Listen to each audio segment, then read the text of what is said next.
Ladies and gentlemen, welcome to episode 45 of the Talking with the Dad podcast. This evening, we got a lot of good topics here. This is a good one to tune into. I know a few weeks ago, I like to call them as I see them. When I read the book by the cover, I see the topics, how much I've actually researched or even wanted to look into the topics. And, tonight's going to be a good episode. Tonight's going to be a good episode. Steve, I get a new starter here, right? We always have this little starting conversation. What's the weirdest thing you could grab within reach on your desk?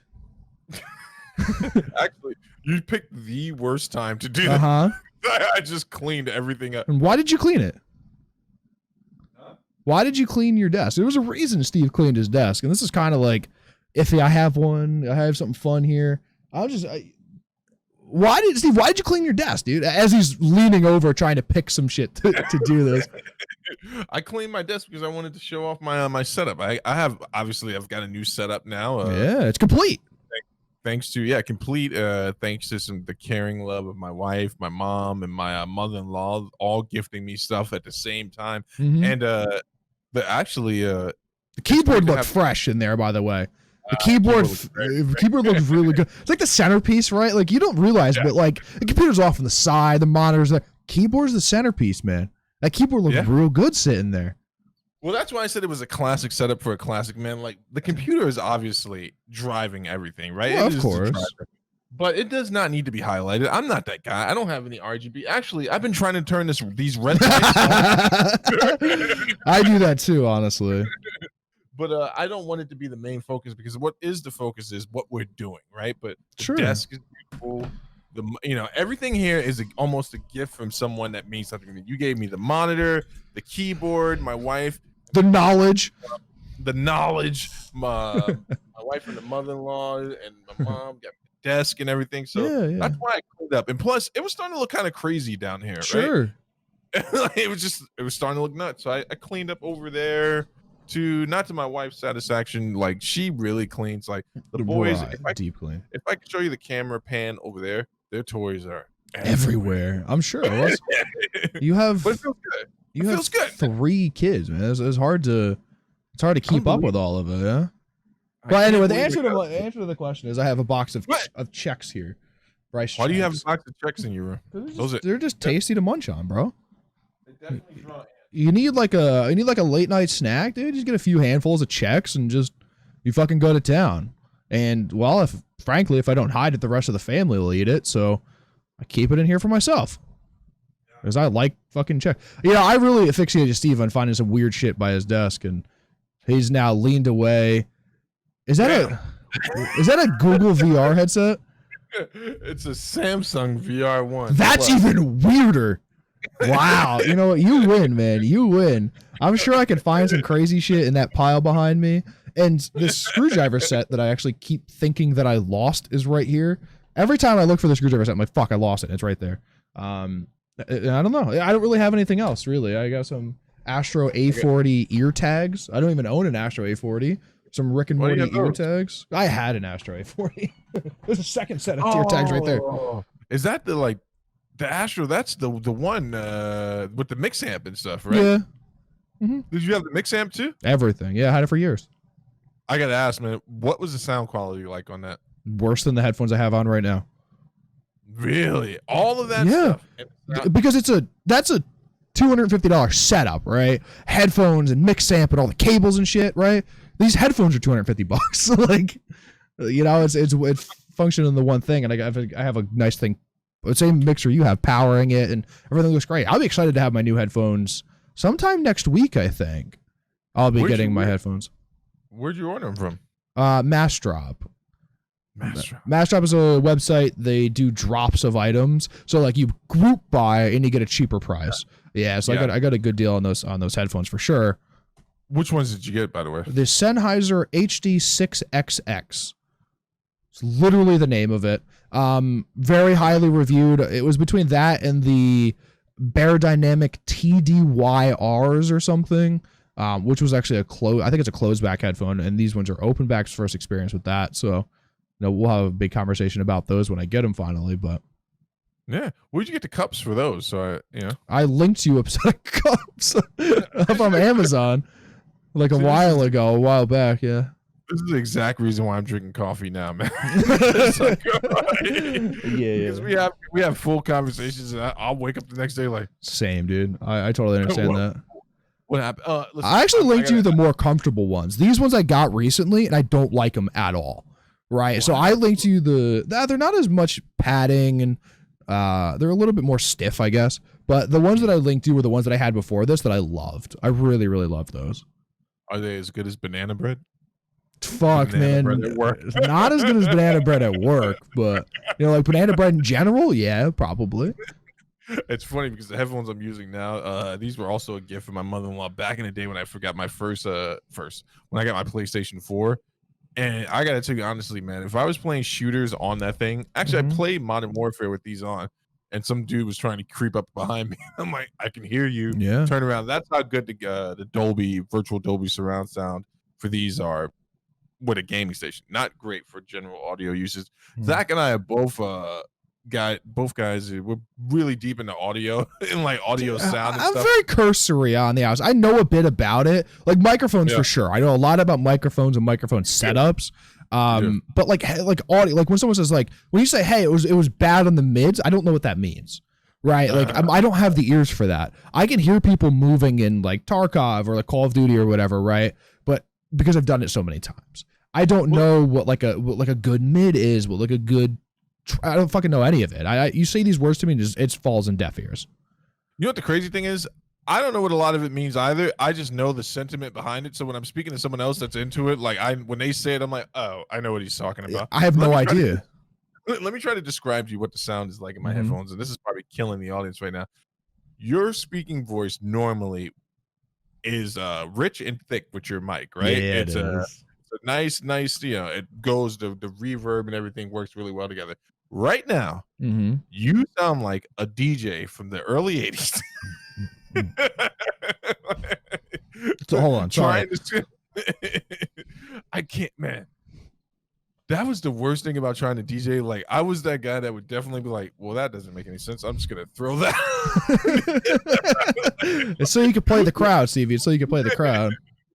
Oh man, the thing you need to know about good headphones, first thing, audience, that you need to know is, can you wear them to listen to your favorite type of music, and does it enrich the listening experience? That's when you know you've lucked up on some good headphones, man. You used to have some really great headphones, but they went out of business.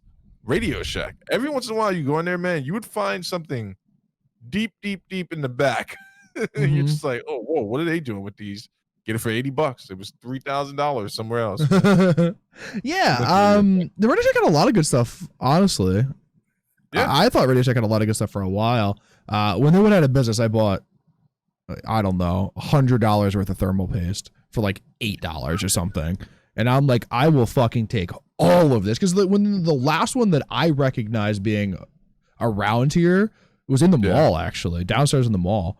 And dude, I walked in and it was like a ghost town. And I'm like, there's a whole box of good thermal paste, like RX over 5. And I'm like, I'm taking all of this. I've used most of it since, honestly.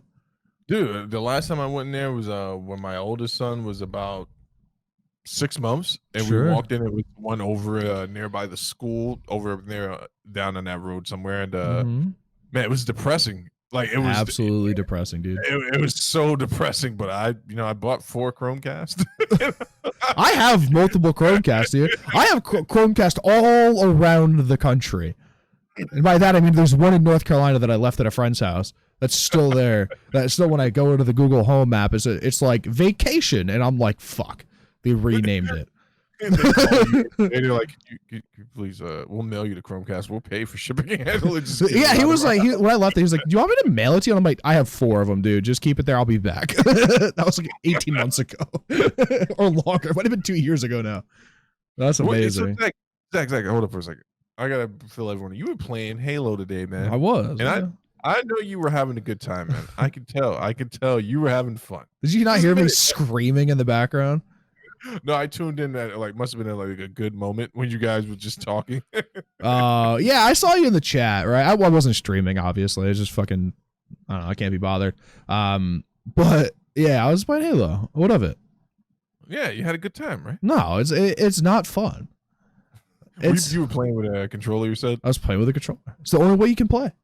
It's so heavily skewed towards, I don't know. It's the game was made for a controller, right? So the aiming and the aim assist and the hitbox, I guess, there's a known issue, I guess, that the hitbox is bigger for a controller than it is for a keyboard and mouse, and this is not fair. Unless I get a sniper in my hands, then it's disgusting. I hit like a 6-kill streak with a sniper today, and I was just like, or whatever. And then SWAT, where you have to hit headshots, then I'm really good with a keyboard and mouse.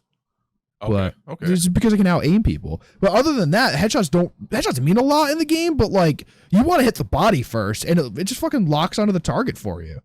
So it doesn't take multiple shots to put someone down in Halo. It's yes, it does. Shot. No, it's not. It does it really? Yes. Unless you have a sniper. A sniper's one shot to the head, but it's like I think it's 3 bursts to the body and a burst to the head, right? So that's 14, 15 shots. God. Yeah, it's a lot because you have to get the fucking shield down and then kill someone. We were playing SWAT, which SWAT is a one-shot headshot. Okay. So they're different game modes. That's okay. It depends on what side you're on, right? If you're in a game that's close, it's fun. Yeah. If you're in a game that you're slaughtering people, then it's a lot of fun. But if you're in a game where it's like, man, we're getting worked, that's just not fun, dude. It's like the worst gaming experience I've ever had. Dude, I gotta be honest though, man. We played that one capture the flag portion where we were using hammers and stuff. You know, I'm not one for fun. You know what I'm saying? I know you're not. But that I actually had a good time, and I promptly I installed the game. Once I felt my heart starting to smile, I was like, "This has gotta go. I gotta go play something that's not fun." I had a great time that night, and I was like, "I'm done with this. I'm not here to have fun. I'm here to play Breakpoint, a game I had no fun playing." And I finished. Man, you gotta get some commendation because. Man, I could not play a game for as long as you played Breakpoint, which is probably 3 times as long as the story actually was, and hate every minute of it. I can't play a game. I just hated the glitches, man. Like I could not believe some of the stuff that was happening to me. Like I ran down a bridge, traversed down it the way you're supposed to, and I got stuck in the Netherland region of the mountain. Like I was, next thing you know, I'm inside the mountain and I can't shoot the enemy. He's like looking around. Like, what the fuck? Yeah, that happened multiple times in the game, and then it was anticlimactic how I beat it. You know, instead of just muscling through and figuring out the appropriate way to beat the game, I watched how this other guy beat it. You did watch a video. Yeah, I did watch a video. And it was crook. I did exactly what he said. I went right to the top of those stairs and camped and murked everyone that came in, because apparently it worked though, man. You know that's life, man. You know what camping does not work in freaking Gears of War. I thought I was slick one day. I was like, I'm just gonna post up here while everyone goes around. I was lucky. Well, it depends on what. Yeah, if you have a sniper, it does. You gotta position yourself in the right spot though. I was in the right spot. They shot that thing at me that has the laser and the lines. I have no idea. I played Halo or Gears for all of 45 minutes before I was like, this game sucks, and then left. Fucking wasted my money on that. I gotta figure out how to uninstall it. I didn't even remember I had it installed until this moment. Holy shit! Strong community. We got some dark topics on. Dude, that's why I wanted to start it off funny and light. Bring some levity to the conversation. Do you want to hit all the gaming topics first? Let's hit all the gaming topics first, and let's do it in order of fun to not fun, because there is an order here, right? This is very inside baseball, and we do this all the time. We probably shouldn't, but there is an order of topics here in which that you will tune out faster than not. So we're gonna go the opposite. We're gonna keep you in here. No MMA talk tonight, folks. There's a fight this week, but we're not gonna talk about it. It's not worth talking about. Yeah. Oh, okay. Tomorrow. Oh, Brunson, right? Derek Brunson. Yeah. Oh, okay. Not worth talking. Oh, sorry. So something is worth talking about though. It looks like going forward, you're not going to need an Xbox Live subscription anymore to play games.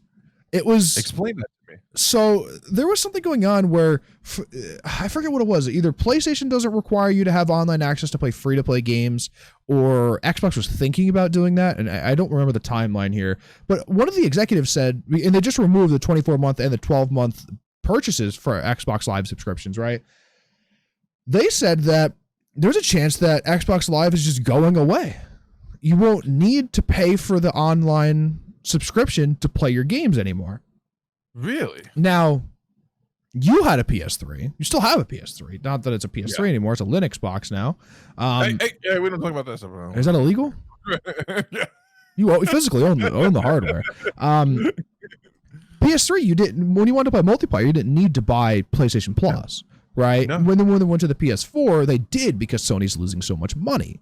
Towards the end of the PlayStation 3's life, I believe that's when they made it mandatory. No, when PS4 launched. Was it PS4? Okay. When PS4 launched? Because I played the PS3 pretty much. Well, no, that's not true. 2 years. I probably stopped a year before PS4 launched, but no, I played it.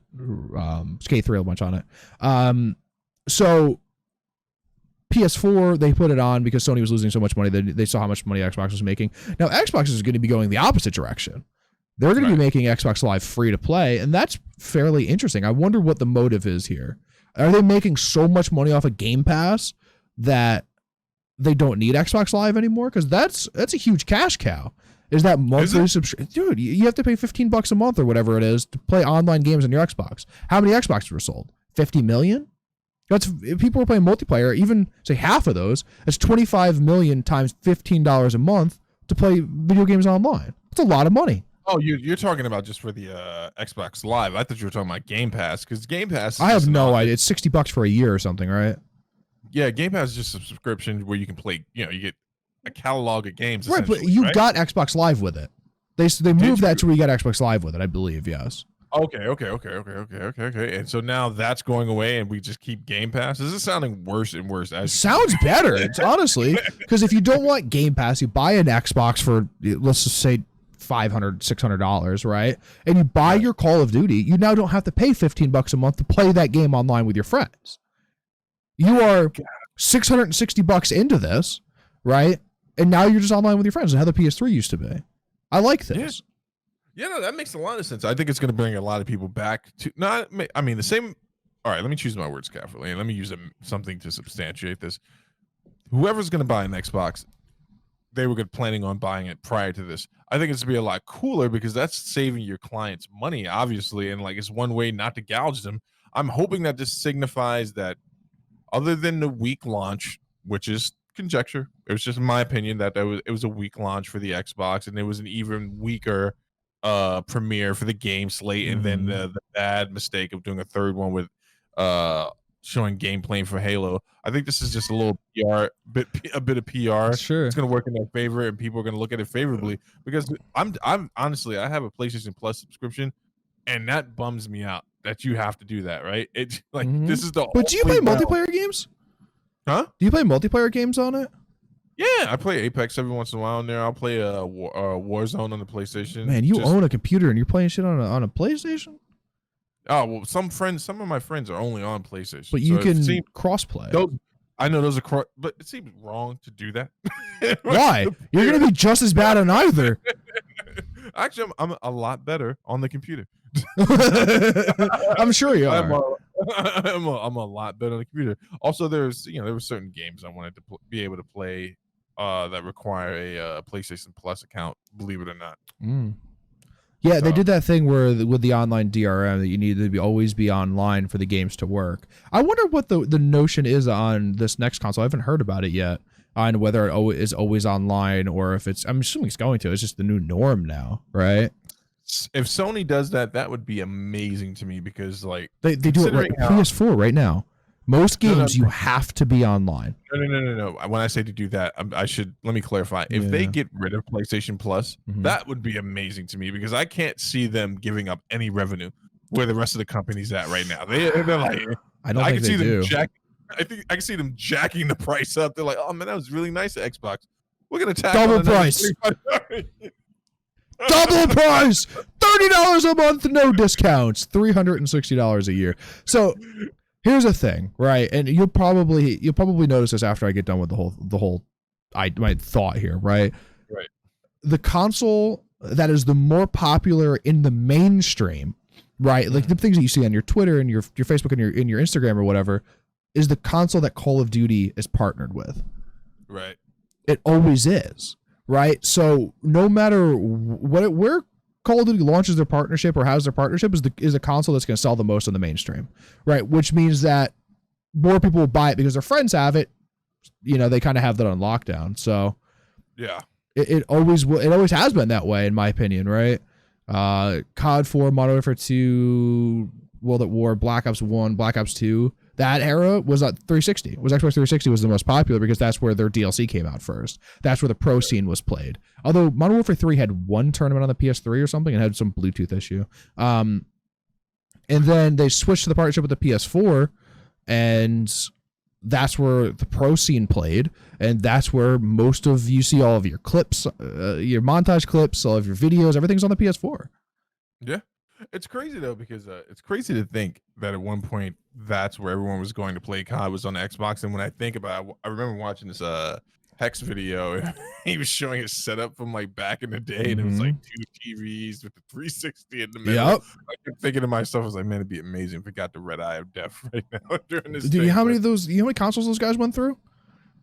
I'm sure because they're playing all the time, like every day. You know, they went through a ton of consoles. So do you remember how the hard drive used to look on the 360? That was weird looking out. Oh man, I never owned one. You never owned one? Neither did I. I preferred PlayStation 3. So did I, yeah. Like I remember their actual HDD. I gotta look it up, and let me not say this next part until I actually look it up, because someone's probably gonna. Wasn't it? It was a slim drive, wasn't it?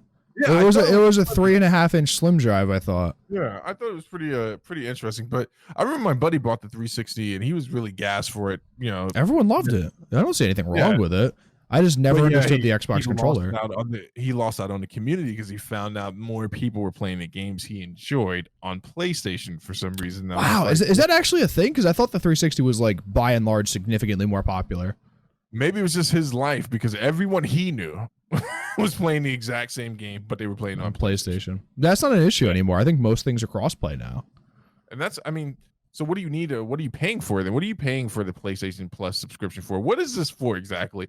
It's to keep its extra revenue. And I'm not sad to see this go. If they do this, it's Xbox Live that's going, not PlayStation. PlayStation Plus is no rumors of it going away. You know, they just announced a lot of their free stuff. Modern Warfare 2 Remastered campaign is free this month with PlayStation Plus. You should play it, by the way. The campaign of Modern Warfare 2 was very good. Yeah, that's not going away. The Xbox subscription is, but they're bringing all their stuff to PC, right? Everything that they launch on Xbox is now coming to PC, and it wasn't, you know, people are not going to pay a subscription on PC because fuck it, we could just go to Steam and download a million other games that are clones of the game that you released. You know what's funny? I was watching another reviewer today, and he was talking about the debacle of the new console generation release, and you know, the frame rate, teraflop, that whole thing. And he was just like, you know, I just want to put some things into perspective for you guys. He was like, you know, he described his gaming rig, which was a beast. It was an absolute an absolute beast. And I mean, probably like a $5,000 machine. He was like, I play Red Dead Redemption 2 on this game, and if I do the frame test on it, it's like, how many frames do you guys think I get? It's 90. No, he's like, with the graphics card he gets, and with the graphic, with his GPU and his CPU combination, 45 frames. That's hilarious. He's like, yeah, 45 frames. I think I've made that exact point where, you know, they're promising 120 frames per second, right? I saw a thing earlier that there was a bunch of things that they're promising 120 frames per second on, including Halo, but Halo's always been 30. It's going to be literally impossible. I believe, you know, there will be cutscenes that run at 120 frames per second. That's fine. You know, it'll be beautiful, right? Although your TV will never fucking see the difference because 60 hertz most likely. Right. But you'll never be able to be in a multiplayer match on fucking Call of Duty on whatever new map is garbage that comes out and be at 120 frames per second. There's no way. I do not believe that is possible on a console. It's barely possible on fucking most PCs. Then that's why I think that for Xbox, removing the live subscription, this is all PR, man. This is like to get to reel people in. It's like, hey, it's going to be $660, but you're also saving money because you're not paying to get online anymore. But when you think about it, that's money you should have never been charging us. Like the actual notion behind it is ridiculous. Like they've never they're covering server costs. Do you know how much servers cost to run? Now imagine I build servers. Now imagine running a server that 25 million people are going to access every day, or more. 100 million people are going to access every day. How many people would you say access servers to play online games PC wise? PC? Yeah. Millions. There's 100 million people a month that log into League of Legends alone. 100 million. Could you imagine if somehow, I don't know, give me a company that, a platform that sells these games. If Steam says, hey, from now on, you have to pay not only your ISPs, but you got to pay us too to be able to get online and play the game. It's redundant. It's redundant and ridiculous. And I'm glad to see it go away. Good for you, Xbox. I want to believe that this is an altruistic moment. Chad, the intern, stood up in the board meeting. He's like, this is wrong. And they didn't shoot him? Oh. Yeah. Dude, it's, I don't know. I'm not sure what I feel of it, right? Yeah. I understood why they went from no payment to payment from PS3 to PS4. Right? Okay. I perfectly understand that because Sony's losing a lot of money. Xbox was already doing it. There's so many server costs and this and that. They have to recoup some of that money. And I understand that from a business standpoint. Yeah, it's capitalism. Got to do it, baby. But it was also shitty that when I bought a PS4 to play whatever, I had to pay $60 to get fucking online. It's $60 a year. But still, I paid $60 for a game that I wanted to play offline. Yeah, but these discs are only digital downloads anymore, right? Yeah. So I have to plug it in, fucking connect it online, download all the day one 70 gigs of updates, and then I could play my single player game offline, right? That was the issue. And I had to remember my PlayStation account. That was fucking hard. I don't remember what it was, to be honest. Not worth it, apparently. No, it wasn't. And there's a reason why I have both of the consoles over here collecting dust. It's because anything I can play on them, I can just find a different version of, or the same version on the PC, and it's just better. Right? I'm sitting in front of it, and this is where I'm at all the time. I have my 240 hertz monitor that a fucking PlayStation could never do. Oh, yeah. How many months are we in with that thing now? I don't even know. It's awesome. I play fucking RuneScape on it at 50 frames per second. I play fucking World of Warcraft on it at 120 frames per second. When I play a game, like having a Gatling gun to go hunt quail. Man, that's you're blowing birds up with that shit. But yeah, I mean, I love it, right? When I play a game that utilizes it, right? When I need higher frame rate, well, Tarkov, but it only runs at like 90 frames per second because the game runs like garbage. Or like, I don't know, when I play Halo's a good example, which is locked to 60. It's nice. Apex. When you play Apex, I haven't played Apex since before I had 144 hertz. Well, how did it look with the Division 1? It looks good. The monitor looks great. Even when I'm like scrolling through Reddit on here, I notice it, but then I go over to like the monitor to my right is 60, and then the monitor to my left, I think is 75, or that one's 75. I don't know. I have so many fucking monitors here. I don't know. You can see a difference. Wait. So you've never had a 144 hertz? One of these is 144 hertz. It's either that one or that one. So there's one here I think is 144. This one's 60, but this is my BenQ. I will get rid of this monitor when the panel goes in it. I really love this monitor. The first monitor I ever got, widely regarded as one of the best, at least console gaming monitors ever made. So I love this monitor. I won't get rid of it. And there's a fourth one over there that I got for dirt cheap. It's 75 hertz or some shit that doesn't make any sense. It was supposed to be overclockable to 90. Who cares? And then 100. I had 144, and then I went to 240. I was at one point going to go to 1440p 144, but I didn't think my card on most things would be able to handle it. So, and what's the point, right? Really, what's the point, folks? Higher graphics, Steve. No, that's not the point. The point is to have better. And I suffer from that, right? I suffer from that.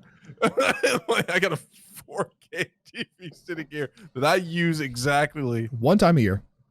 I come down, I watch Enter the Dragon, turn the TV off. You're like, yearly watch, done. No, we've actually been using it a lot more now, man. But yeah, the kids use it, right? Yeah, they and it looks great. It looks amazing. Oh, it's a very nice TV. I'd love to have it. Here's the thing, man. Like, good for you, Xbox. Now, here's what we need. This is just Steve speaking, not speaking for Zach. What we need next, right? Now we need to know the prices of these consoles. That's what we need to know. You can speak for me on this. Absolutely. We need to know how much these things are going to cost. And we're actually going to need to know the supplies, how many are going to be available. Because the way it's looking right now, like the way Sony's walking it back, not so much Xbox, not Xbox at all. Sony's like, we don't even know if we're going to have enough to get to the Christmas season. Did they say that? No, they're not explicitly. They're just like, it's. I heard that even through COVID, that their production hadn't been slowed. I'm hearing the opposite. I'm hearing that they're going to be marketing on their part because they're basically saying that, like, well, it's going to be a hot drop, man. It's only limited 2 weeks. Get your fucking t-shirts.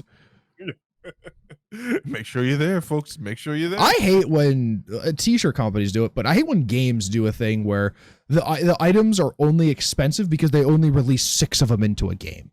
Right. World of Warcraft has that. There's mounts worth like thousands of dollars because they only released 20 of them. Right. Fortnite has it. Fucking every games have it with skins like Ninja Rammus, I think, is one of them, or King Rammus, I think is what it's called, which is just Bowser in League of Legends. Like you had to have played the pre-beta or something to have gotten it. So there's like 1,000 accounts worldwide that have it. So that is some grade A BS. So actually, you know what? I don't mind it so much when like you get an exclusive reward if you buy into an alpha or a beta. They're like, hey, you know what? You backed us, so we're going to give you something cool that you can show off and say that you were here. But I also don't like when it becomes $1,000, right? CSGO knives are a really good example. There was one sold for like $3,000 or $4,000, maybe even $10,000 because there's 2 of them, right? There are 2 of these items in the game. Hold on for a second.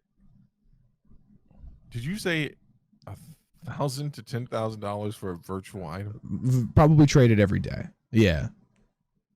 So there are actual virtual transactions that have happened that are hundreds of thousands of dollars. So there's a whole video on it. I could link you the video because you'd be fucking mind blown through the entire thing because it's amazing. But it's crazy, man. How much money have you spent on a CSGO knife? I've never bought a knife. I've never bought a knife in CSGO. I was never that big into CSGO. You got to remember that, right? We've had this conversation a few times. I never really liked CSGO that much. I probably have 100 hours played, which in a shooter like that is not much, right? Like, let me see. I'm trying to pull it up right now. That's outrageous to believe that people 112 hours. And I'm not judging anyone for doing. I'm not judging if that's your I've spent like 25 cents on a fucking UMP skin because I thought it was funny. But like that's 25 cents. I sold a bunch of fucking trading cards in Steam. I got 25 cents and bought a skin. It was funny. You spent some money on some outfits for the Division 2, right? No, I don't think so. I think it was all pre-order. Oh, really? That was all stuff that came with the pre-order. Your character looks insane. It's hilarious. Yeah, it's team likes to party.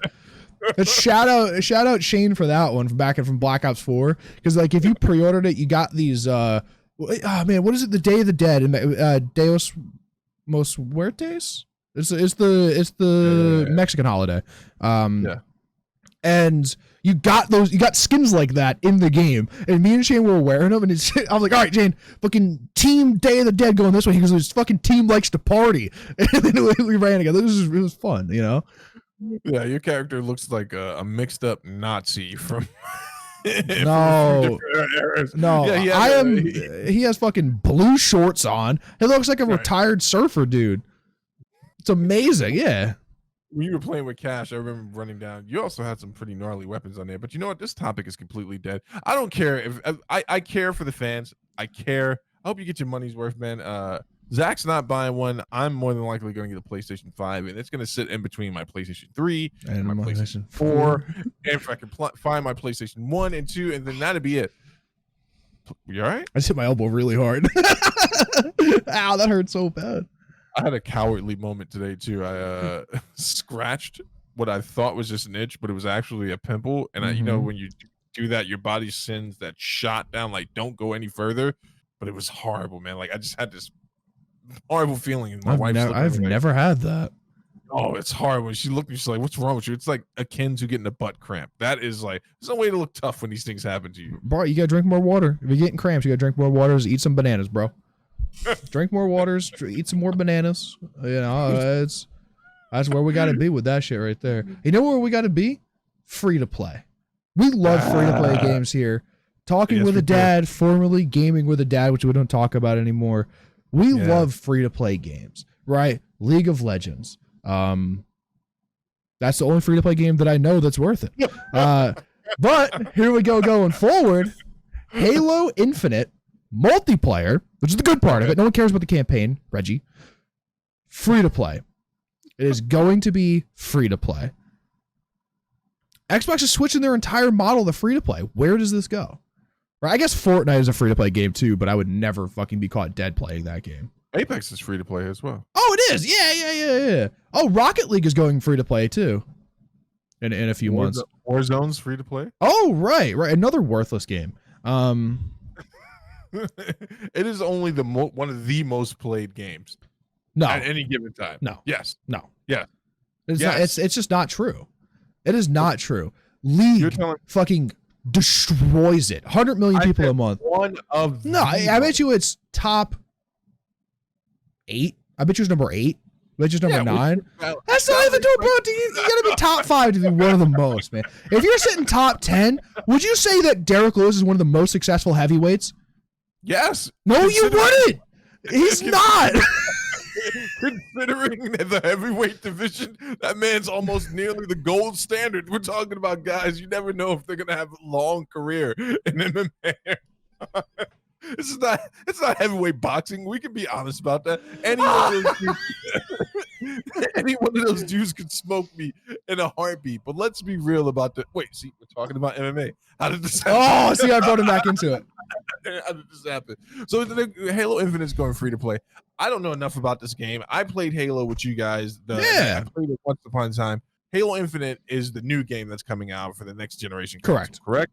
And so they've made another shrewd move by Microsoft making this free. We're seeing the writing on the wall. They want to make sure they're drawing in as many people as they can to this console with their exclusive Halo, which I do believe can go one of two ways, right? This game is either going to be really great and it's not going to let any of the hardcores down, which is almost impossible. Yeah, I don't. That's literally not possible ever. But okay. Or it's going to be really, really bad. Right, it's going to be really bad. It's going to be a lukewarm release for something that people have been waiting forever to play, which tends to happen. Shout out to Zach for always making that prophetic view. If it's delayed. I don't think this has been delayed. I don't think Halo Infinite's been delayed, but they've been very secretive about it, and I almost don't trust that at all either. Since Halo switched from Bungie to 343, I think it's been not nearly as successful. I think Bungie made the best Halos, and my fucking opinion is very cursory on this. I watched some competitive, and I've never really played it until the Master Chief Collection on PC. So the game is coming to PC natively, right? It's the first time a game is ever released. A Halo game is released on PC since the first one, right? Combat Evolved was on the PC originally, so we'll see how that goes, but I don't know. I don't know. And you know what I think is going to happen? They're going to use the excuse that it's free to play for when something really bad goes wrong in the game and be like, guys, it's free to play. You can't complain about it. We didn't charge you anything to play this game that electrocutes you every time you play it. So just don't play it anymore. Yeah, and you're playing online for free. Why is there so much complaining happening? Exactly. Right unfortunately, I feel like this is what's going to happen. Or it's going to be pay to win. And I fear that just as much. Pay to win is when you just level up your character by buying stuff. Or you could buy the best gun in the game, right? Say one gun is better than the other, and you could just pay 3,600 credits or $50 to get that gun level 1, and then you're just set for life, right? Yeah. No, my dog just let out a big yawn, and I was making sure she's okay. She's like she's like another little child. I always look out over her. Of course, yeah. Dogs are family. Here's the thing, right, about this whole situation, man. This Xbox PlayStation situation. I can't believe how much of my time I spent. It's hilarious. It's so funny. It is amazing. We haven't even gotten into the touchy subjects yet. Oh no, not even. But you know what I need to start doing? I need to start paying more attention to the Halo competitive scene. If there is none right now. Right, it's pretty much shut off right now. You can watch old. I actually made you go watch old. Yeah, I watched with like Walshy and stuff. That's fun to watch. Is this gonna I mean, I guess I'm asking your opinion on Yes. this. Is this gonna yes, it's gonna revitalize it, you think? Now, Yeah, I okay. haven't seen any gameplay. It's hard for me to say if it will truly revitalize the scene. You gotta remember, Halo esports is what broke console esports onto the scene. Before that, it was StarCraft esports. I guess like fucking arcade bullshit, Street Fighter garbage was there. You know, there was World of Warcraft stuff going on that was like biggest things at one point, and then Dota, and you know, Counter-Strike was always there, but it's always a PC game. And then Halo breaks onto the scene, and everyone is playing Halo. If you were alive when Halo 1, or you can at least you can remember, because I cognitively can't remember Halo 1 being launched, like it was a big deal. And then Halo 2 came out, and it was an even bigger deal. And then Halo 3 comes out, and it is the biggest thing that has happened in the last 10 years, right? Until Modern Warfare 2 releases and crushes it. Halo Reach, Halo ODST, Halo 4, Halo 5, there's been lukewarm releases, right? Yeah. They've all been super, I don't even know, low key, I guess. Halo went from this huge thing. It was on TV. Halo esports was on TV at one point, like national television at like 7 p.m. Halo esports was LAN parties, yeah. And it wasn't even, it was events. It was like MLG events, right? And now they took it off. They fucking actually something happened in the world, and they were like, "Oh, can't have shooting on television." And then the competitive scene was small. Call of Duty took over, right, and really skyrocketed the console competitive scene, which is still just Call of Duty and partially Fortnite, right? And here we are, where Halo is just like this small thing now that is a fairly small esport that gets screwed over generation after generation. And it's really interesting to watch. I'd love for Halo to be big again. Halo is one of those games that is a really high skill gap for what you're doing, right? And I'd love to watch the old timers come back to Halo. I'd love to watch Walshy and Snipe Down and the Ogre Twins come back and play Halo because the game is so good, right? But I don't think we'll ever see that. But it's funny because with Mixer dying and all this stuff, I'm about to go real conspiracy theory now. I do think there was some avenue they were trying to line Ninja up for with this whole thing, right? That's a good call. He was a professional Halo player. He was huge when they signed him. The biggest thing on Twitch when they signed him, right? Actually, dying a little bit, but again, 100,000 viewers isn't dying. And they very easily could have been the face of fucking Mixer and Halo, right? And Halo could have had integrated everything into Mixer, and Ninja could have been the guy for that. I agree. No, you're 100,000% right. The timing of all this stuff was just horrible, man. Like shady.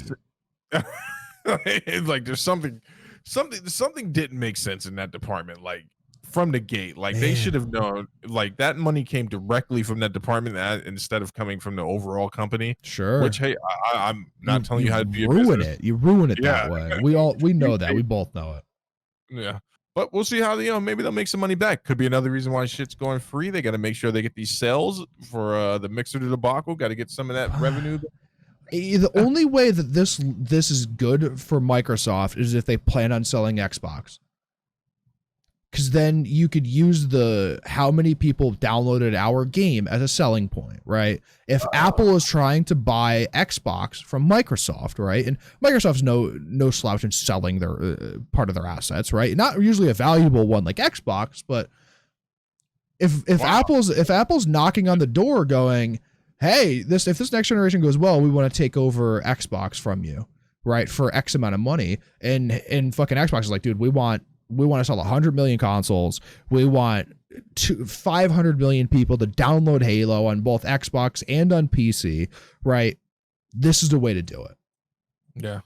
I would think it would be someone like Google, but we all know. Man, Apple's been wanting to get into video games for a long time. We know that.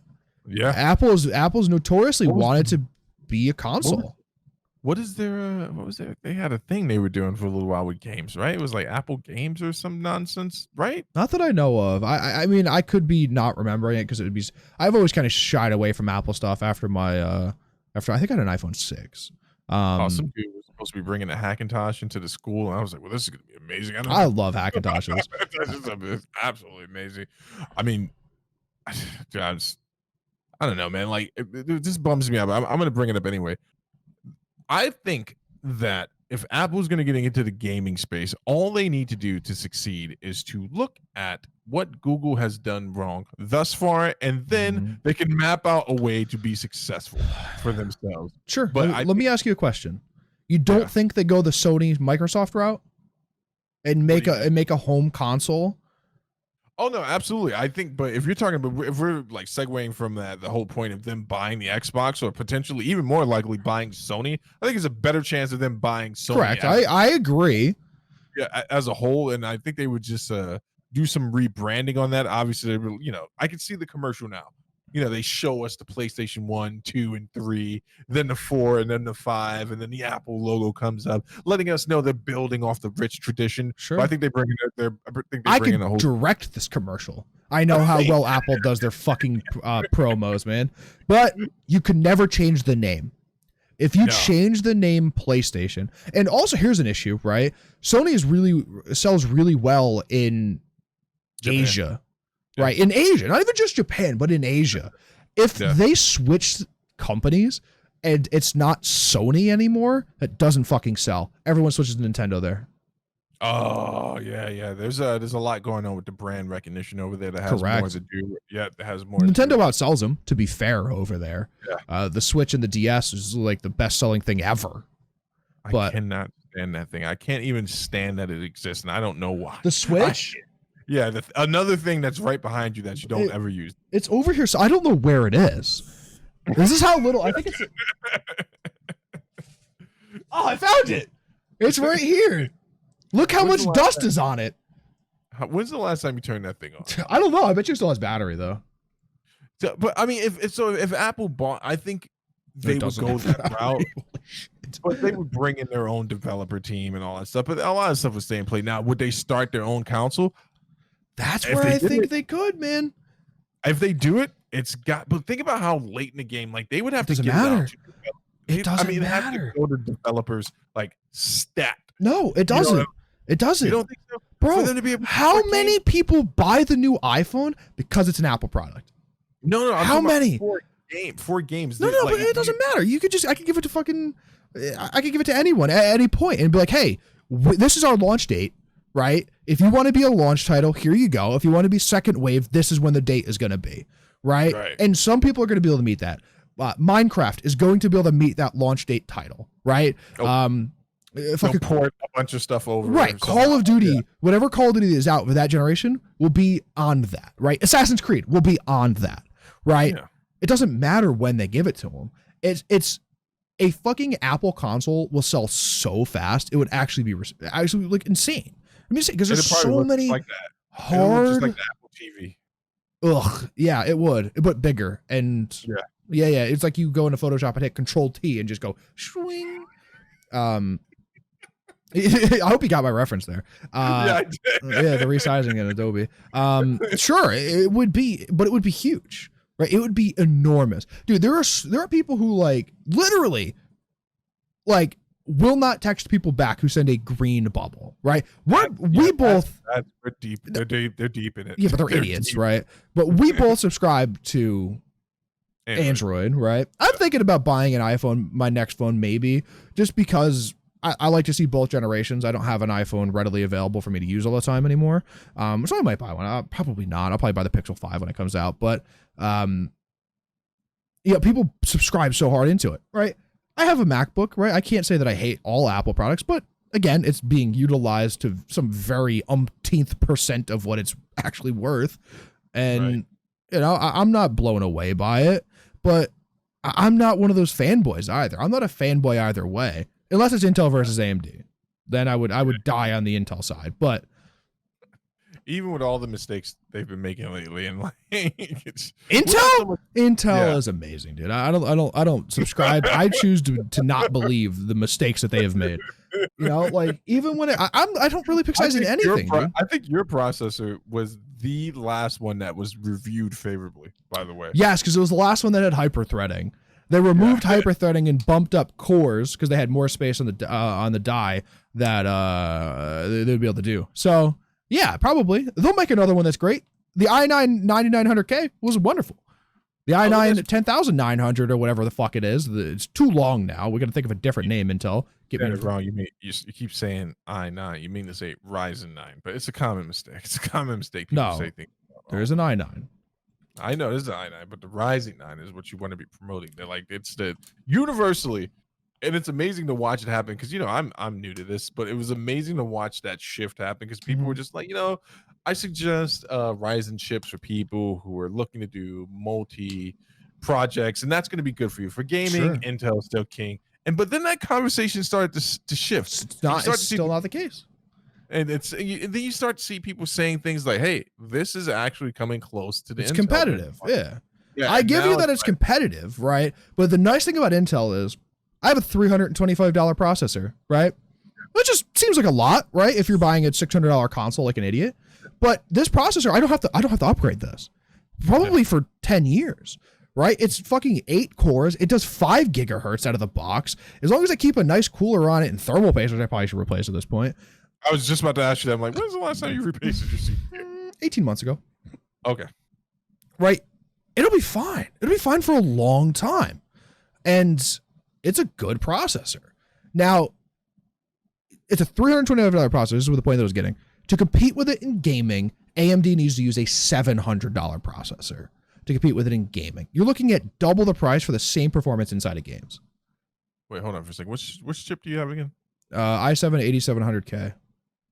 All right, for those generations stacked against each other. Correct. Yes, it was a $700 processor versus my $325 processor. Right, to be similar in gaming, right? Now, everyone always compares the $3,000 AMD to the $3,000 Intel, and while the Intel doesn't do this as well, but it does gaming better. It's like, okay, right? Are you going to notice it in a realistic environment, unless you're doing workstation grade work, are you going to notice the 6% difference, right? Only the people who want the best of the best will notice that. And at that point, they would have already gone to an Intel Xeon with a dual chip board and done 3 GPUs, right? Those things look amazing. I was going to build one. When I built this PC, I was going to build one because I wanted to screw around with like server architecture. But it also turns out that to get a CPU that's equivalent to this in server, it's like 10 grand a CPU. Yeah. Yeah, I'm looking at like Intel Xeon Platinums and shit, and I'm like, I don't have 20 grand. What's crazy? I was watching an upgrade of an iMac that Linus did with the Apple guy. He's Louis Rossman. Yes, and when they got through upgrading that iMac, they upgraded the processor, they upgraded the RAM. The iMac Pro, right? Yeah, and it was like they still saved like $3,000. Then getting the version that Apple's on America. And here's the thing. Hold on. We're a lot of baseball talk here, but I want to pull you back to the Apple thing really quickly. Yeah. What chipset do you think they would use if they had a console? I think this would be huge marketing if they went. Typically, Apple uses Intel for the chipset. Correct. In the computer, correct. Actually, no, that's not the case anymore. Okay, what do they use? Their processors their processors and their computers are switching to AMD. So they haven't made the switch. Correct. They're in the process of making the switch. The GPUs have already switched because the Intel GPUs aren't that great. And they kind of scrapped that whole idea, which is fine, right? I want them to make really good processors, not okay processors and okay GPUs, which AMD does, right? I want them to make a really good processor. They're in the mix of switching to AMD processors as well. They are. But it's because AMD can give them a cheaper deal, right? Yeah. How many times have Apple been screwed by Intel? Or locked into a contract by Intel? Why does the iPhone 11 still have a lightning cable on it? Oh, because they're stuck with that company. They're still Intel. Intel owns the patent for lightning ports. They made it for Apple and signed into an X year contract, a 10-year contract probably. Oh, that's right. Their phones still have the lightning cable. They have the Type-C. Here's a better question: who owns the patent for the USB-C? Intel. I believe it's Intel. No, they don't. Dude, they own the patent for all of... Now, I could be wrong on this. I got to get my aluminum foil. But this is why they're moving away from Intel, because Apple's been screwed by Intel so many times. Everyone has. Yeah, they're also never never Nvidia Apple. They're like, we will never. But, yeah, but Nvidia still makes better GPUs than AMD, and that's not even a question. No, it's not up for debate. Specifically when AMD was catching up, and then they had the whole losing driver issue thing. That kind of just. And then it was also like a $2,000 AMD GPU, and like an $800 Nvidia GPU, and I'm like, dude, you can't compare the fucking two. You cannot compare. And then one of them they were talking about never even got released, right? Like, really? Yeah, they were talking about one for a long time. It never got released. And then they were at the conference, and the AMD people were like faking fucking numbers on stage too. It was amazing, dude. They went deep with that. That was amazing. We should talk about that for I can talk about that for hours. The last upgrade I will probably do to this computer, considering what we talk about, I don't need to upgrade any of the components. But if I was going to do anything, it would probably be because I have a used GPU, and that's the one thing that scares me about my rig. I do too. I'm always looking over at it. Like, I don't know. I've had this used GPU for 2 years, more than that. Three. I bet you I've had this used GPU for 3.5, 4 years. Oh, still running great. It's 1080. No, yeah, I mean, I built the computer that it was used in, but so I was okay with buying it. I don't know when the 1080 came out. See, that's the thing. Thinking about all this stuff with the consoles and stuff like that, man. Like, it would be interesting to see Apple step into it. I wish Google would take a step back. I don't know who asked for streamable games. I'm not sure that this is something that anyone wanted, but I can see why. 4 years ago. And I bet you I've had the GTX 1080, sorry. And I bet you I've had it for 3 years. Yeah. It was probably used for 6 months before he upgraded to either a 1080 Ti or a 2080. I forget what it was. And then you think, oh, so that's barely used. That's literally considered barely used. Right, and I built it. You're thinking about upgrading yourself, right? No, not anymore. I thought about it for a while. I really did think about it, right? I was really good over the fact. And I'm like, dude, I've never had an issue with it. It runs a little hot. I could probably open it up and repaste the GPU, which would probably be a good idea. But it runs a little hot, and that's about it. You know, it's never given me any blue screens. It's never crashed. I fucking don't even know when the last time I updated the driver on it was. And the thing just works perfect. Like, you don't update your drivers? Man, I've never had a need to update my GPU driver. It's probably been 4 months. Do you not have the NVIDIA control panel installed on your computer? I deleted that shit immediately. I download the drivers from the website and manually install them. I don't like any bloatware on my computer whatsoever. That's why up until recently I had rid of Spotify. I got rid of Spotify for the longest time. I hate Spotify. So do I. I hate it. I refuse to pay for it. I remember the phone I had it on for the first time, the Note 3, and it would just slow the entire phone down. It's amazing. People love it. I'd much rather use Google Play Music, which is getting rid of, right? That's why I stopped using Google Play Music. But then again, I also don't listen to music very much. I listen to music while I'm playing games with people. Like I was listening to whatever I was listening to today while I was playing Halo with my friends. But other than that, or if I stream, which is never, then I listen to music. But other than that, I don't. I'm watching YouTube videos, watching TV shows, doing something else. I think the next console generation, as you're talking, you reminded me of some stuff. We're talking about this Apple thing, but I just want another thing I want to shoot you by. So you're familiar with the Apple TV. You've seen it obviously before working at the school. You've turned a few on in your lifetime. I've played with it a little bit. I want to make a prediction that the PS5 and the Xbox interface, they're going to continue to head down this direction. They say they're getting away from it, and they've hinted at getting away especially for Xbox, but they want this to be the main driving point in your home entertainment system. I just feel like it's going to keep going in that direction. So I wouldn't be surprised because we haven't seen. Oh no, we did see what the Xbox user interface looks like. Looks very similar to the last generation. All right, so now have we seen it? I haven't seen it. This is news to me. I'll link the video to you. There was someone that went to their on site, got to play the games, and also got to break one down. It was already broken down for him, and he was struggling to put it back together. But it was actually pretty cool. Yeah. But I was thinking because the Xbox One X Xbox One when it originally came out had a fucking coaxial cable in the back of it. Do you remember this? Yes, it did. Right. I'm looking at mine. I have mine right here, and I have the One X. I have the good version of the console. It doesn't, but it has an HDMI in and an HDMI out. So you could in theory, because they got rid of coaxial cables if I remember correctly. everyone went digital, and you could fucking put the cable box into your fucking Xbox, dude. It's neat. It's neat for sure, but it's a niche that no one's gonna fucking do anything with. I think there's some people who actually really enjoyed that feature. I'm done talking about consoles, man. There's no running from it now, Zach. It's time to get dark, man. All right, we tried. You're not gonna steer me away from the evil. All right. Well, we'll go into order. We're still talking about games here. But yeah, let's talk about games here. This is the darkest part of the games here. Riot Games recently announced, and then within 24 hours, canceled a partnership with. Do you know how to pronounce this? Neom.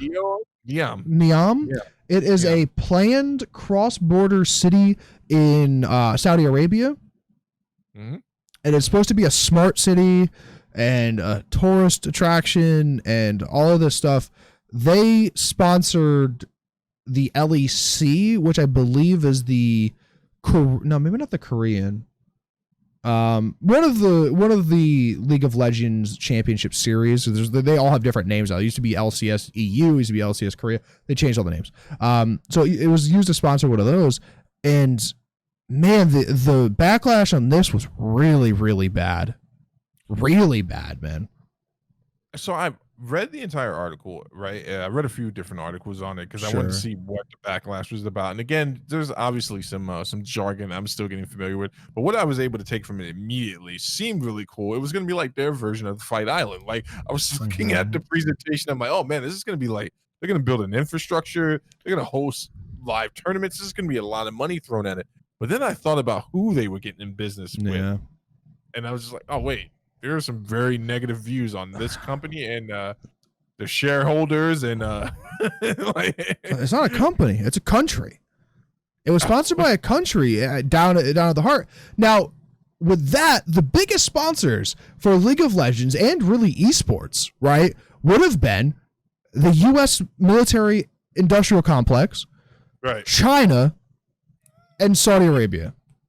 We're heading towards war games, man. We're going to be fighting over resources with video games. Man, it's amazing. There's that, but it also shows how big esports are getting, right? There's good to this, right? The fact that a country, and as wealthy of a country as Saudi Arabia is, now ill-gotten means whatever, yeah, if they want to sponsor something that big, right, and do something with this in mind, it's very neat, right? It's a very interesting idea. I would totally support this decision if it was South Korea doing it, right? Do you know the culture around video games in South Korea?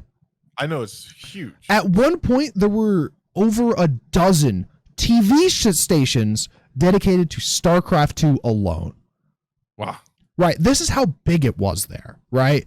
There are like these PC places you could go and just pay X amount of dollars and just sit at a gaming PC and play games, right? Yeah, huge Tekken community over there too. Tekken and Street Fighter. I never would have known that. But you know, Koreans are notoriously the best in games where they manage a lot of things. StarCraft, League of Legends, and like stuff like that. Shooters, not so great. It's EU and NA generally, but everything else, Korea is top of the world generally. And I would totally support it if Korea was like, hey, man, fuck it. We're going to make this island over here away from North Korea so you guys will all be safe. And we're going to do fucking tech-centric and esports-centric. And that's what this is going to be. And it's going to be a global hub for esports, which would be really cool. And it was done by Korea. I would totally support it. But, man, I think it's a little scary to be in that region of the world. Literally, it was going to be on the borders of Egypt, Saudi Arabia, Israel, and Jordan. That's not a great place to be. No. You know? No. Not at all. There's a lot of differing opinions over there. That makes it even frankly to be dangerous in a lot of those areas. I'm going to choose my words carefully because I don't want to be perceived in a certain way, but also you got to think about who you're doing business with. And correct. Very, very can be very dangerous, very scary stuff. I wonder I guess you got to reach for the stars, right? Mm-hmm. Like you got to reach for the stars. It seemed like a good move, but just not the right partners for the public perception and the right climate now. Right? You got to remember the fact that Riot's owned by Tencent now. Who are they? Tencent? Yeah. Tencent is, I've explained this to you before on the show. I'm sorry. I'm sorry for the ladies and gentlemen listening. Chinese company that owns everything, dude. They own all of mobile gaming as far as I'm concerned. They now own Riot Games, which is obviously your creators of League of Legends, the biggest esport in the world, in my opinion. And Valorant, which could be big, 75,000 viewers in their most recent tournament for a game that's 3 months old. That's fairly okay. And they own a lot of stuff, man. And it's scary of how much they own. They're a conglomerate, but I don't know, man. That was a bad decision. Now, 24 hours later, whatever it was, and I texted you both times as soon as I found out, it's gone. So much backlash and outcry and concern over what the partnership actually meant stopped this from happening. This is one time cancel culture has worked, in my opinion, in the favor of interests. So, can you give me some examples of what the concerns of the community was or were? I have no idea. I didn't get a chance. I read the first article and then bling, canceled. It really what it is the people that they were in bed with. We were going to be in bed with, right? Now, another news article came out. Apparently, a lot of internal people at Riot were also having issues because they announced it and CEO knew and COO knew, and that was it, right? There were like 2-3 people in the company that knew what was happening. And apparently a lot of public outcry from people internally, and apparently they got sat down and were like reamed and were like, this does not fucking happen again or you all lose your jobs. Yeah. That's what we're dealing with now. I've heard a lot of concerns, employees and people who work for Riot, and you remember Riot just went through a whole thing that about how they're sexist and racist inside the company, and they went through a lot of public outcry, and then now this situation happens, right? And they sit, and it even has come out, and they sat their people down and were like, this does not fucking happen again. This is really spelling pretty bad for Riot. What, this does not happen again, or this public display of not approving of your company does not fucking happen again. Yeah. Well, it's you got to remember what company you work for and what company that company works for. But typically, you can do some of this stuff in Western companies. You can have these type of things. You can afford it these freedoms. Companies that are coming out of Asia and stuff like that is a different type of cultural response to this. Like, they probably would have preferred internal investigations never being made public, et cetera, et cetera, et cetera. So it doesn't surprise me, man. This is just one of those things where I'm glad to see it dead in the water, but I was actually worried about the same thing with Dana White and Fight Island. Like, I'm not going to lie to you. I was like, he's going to get chopped up. Right? Like, someone's like, man, I think he's chosen his words very carefully when it comes to the people he does business with. Dana's a smart guy. He's a little vulgar, a little out there, a little brash sometimes, right? But the people he does business with, especially not fighters, people not fighters or journalists or people in the fighting business, he's very nice to. The other millionaires and possibly billionaires, he shows a lot of respect. Billionaires, multiple billionaires, right? So here, just for a reference here, this is what Tencent owns, right? All of Riot Games, Norwegian publisher Funcom, don't even know what it is. Swedish developer, founded by ex-Ubisoft people. 80% in Grinding Gears games, which makes Path of Exile a very good game.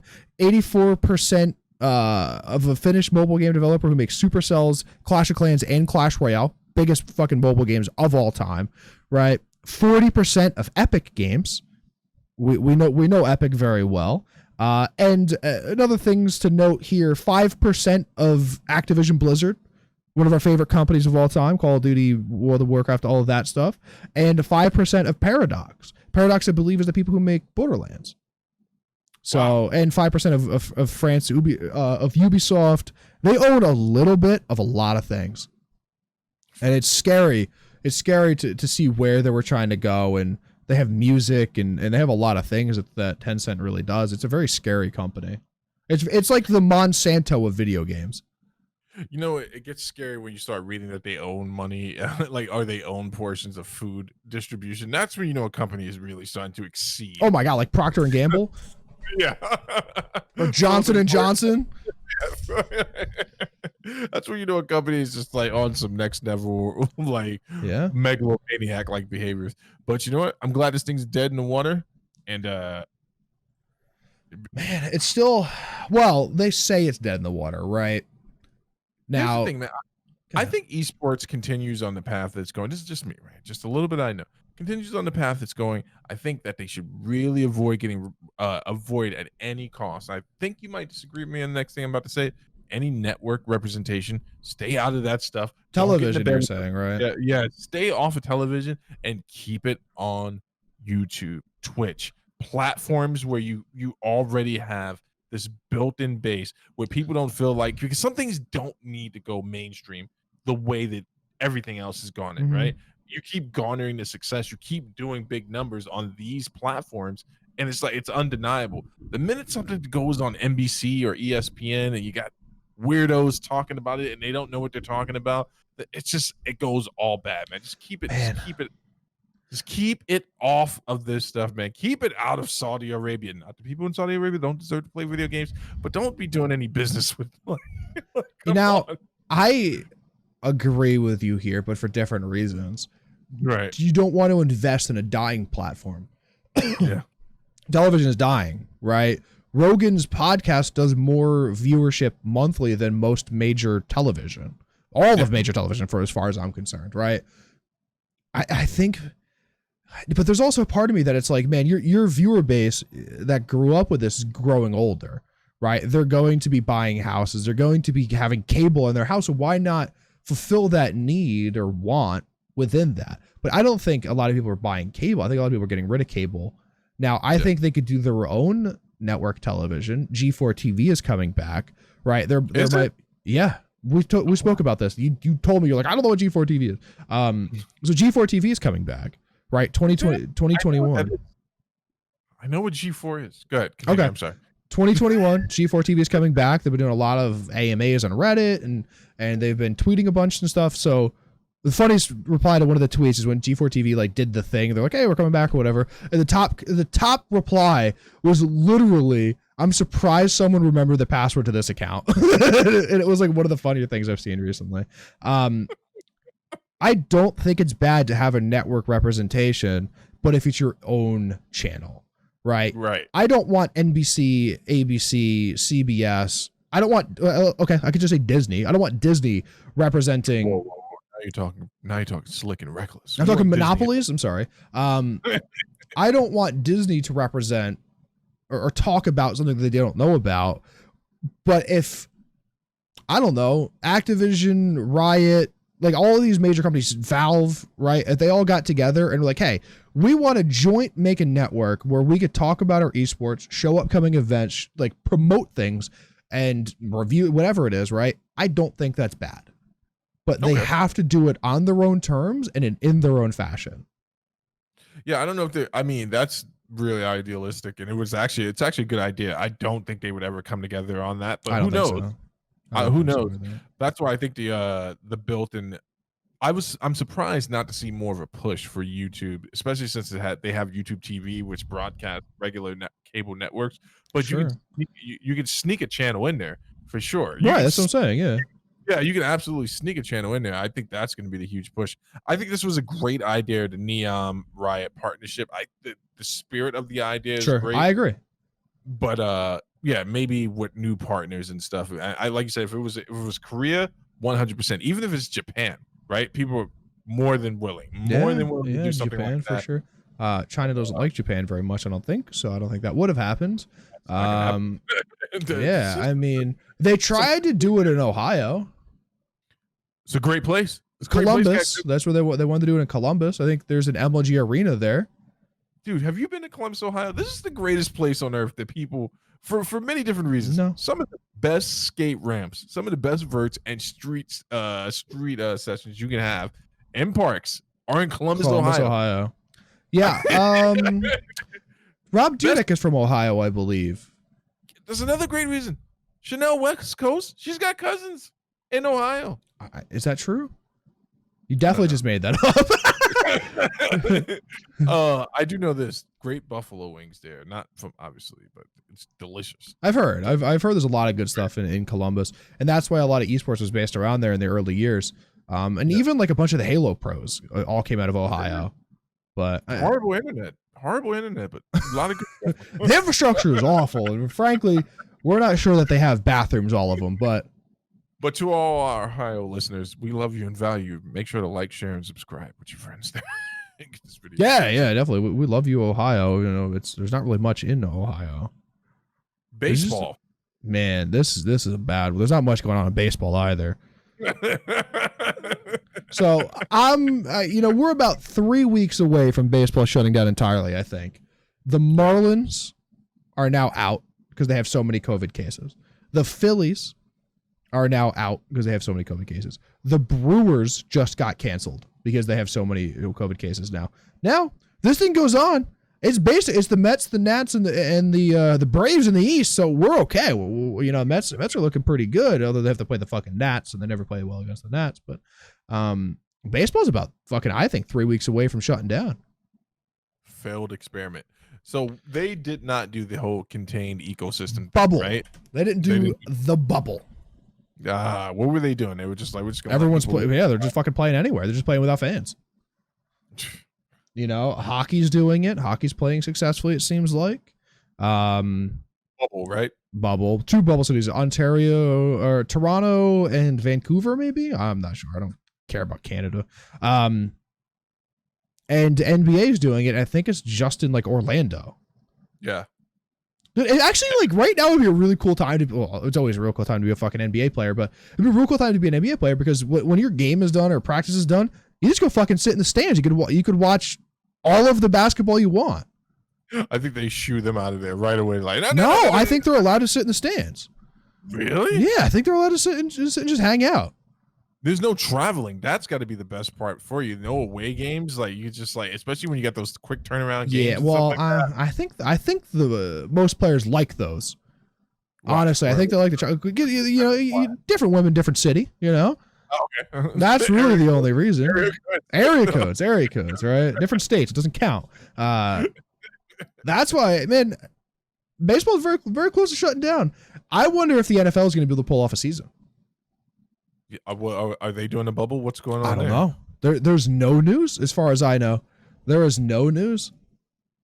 I feel bad, man. For they were talking about collegiate sports and college basketball. This could be the end of collegiate sports entirely. College football and stuff like that. And the crazy thing about that is like they don't get paid to risk their health. They've never been paid. No, they don't get. Well, there's talk. There was some legislation going on in California. There was talk before this whole thing. So I think the NFL, there was not the NFL. I think college. The colleges might have conspired together to get the COVID over here because that thing was catching steam. Like there was some legislation. Yeah, man. The NCAA is a bunch of scumbags, as far as I'm concerned. Yeah. There are an absolute bunch of scumbags. There's the reason we don't have college football video games anymore. Is because they won't pay these kids for their likeness. They can't make any money off their likeness. So essentially, if you're a starting quarterback for Alabama, which is like obviously one of the biggest football schools in the country. If you want to like stream on Twitch and use your name and make money, they won't let you. You cannot use your likeness at all to make money. That is totally unfair, right? These kids are, a lot of these kids are like 2/3 the superstar as like a lot of fucking NFL players, right? This is a good example. Great money off them, and if you look at the scholarship ratio to what they're going to net, billions. The NCAA makes billions, dude, billions a year. And then immediately they're like, "Hey, well, maybe the players can make money." And I forget what scumbag senator it was. It was like, "All right, well, if they want to do that, I want them to pay taxes on their fucking on their scholarships." Dude, it was like immediately a scumbag senator, dude. I was like, I saw that, I'm like, I want to fight that guy. Like, fuck that guy, dude. That guy has never done anything in his life other than win one popularity contest, become a senator in some bullshit county in fucking Arkansas, and now wants to ruin these kids' lives, man. Like, essentially is ruining their lives. You know what, man? It's funny that you say that, because our good boy Fauci got grilled today by a rep, and it was you know my view on this. Partisanship is going to destroy this country, because now it's starting to seep into areas. It is. It's currently destroying the country. Doesn't make sense. Whatever you believe about Anthony Fauci is your own belief, but the man showed up, I want to believe, just to present the data as a scientist today, and he got hit with the dumbest question, which was, do you think that the protest, could people catch the disease at the protest? He's like, yeah, absolutely. Any large gathering of people, there's a higher risk of you catching it.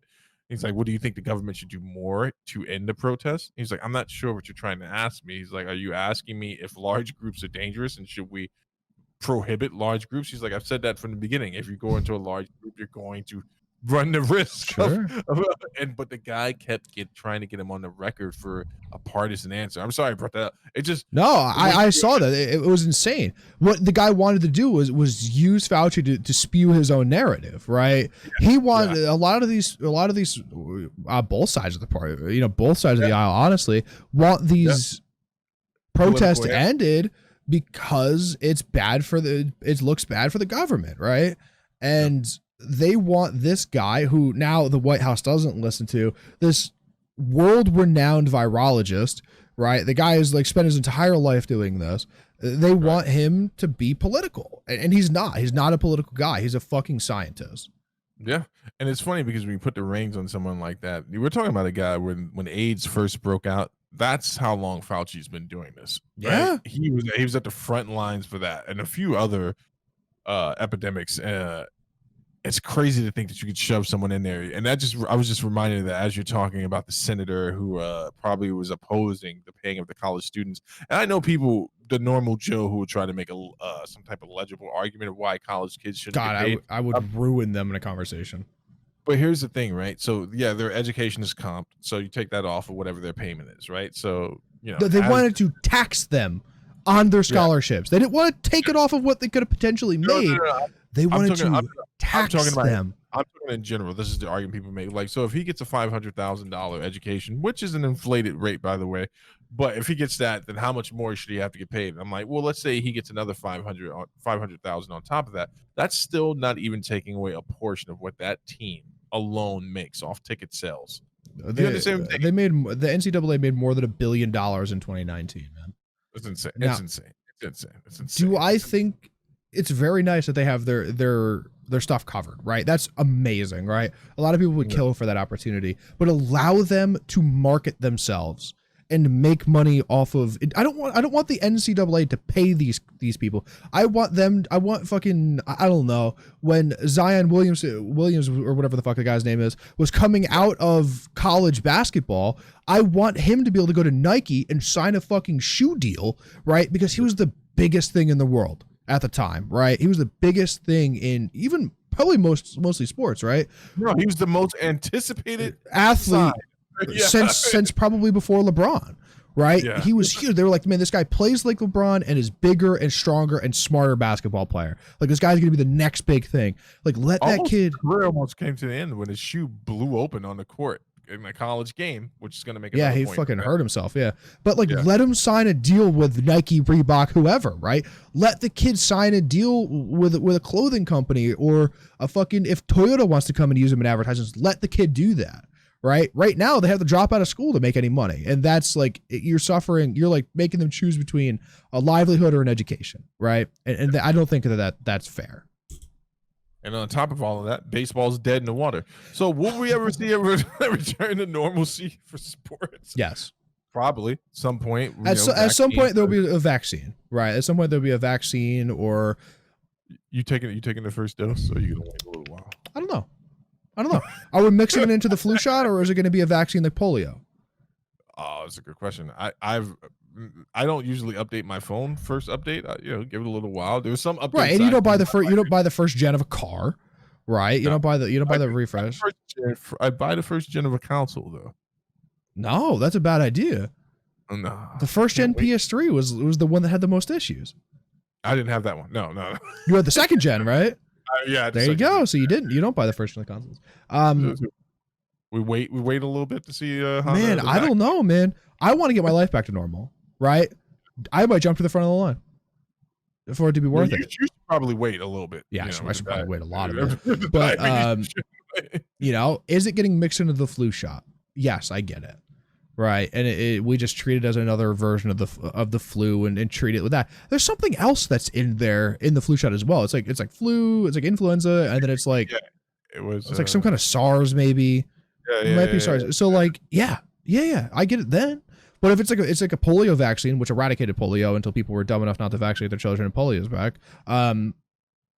Yeah, I get it, but maybe not first round. I see what the symptoms are.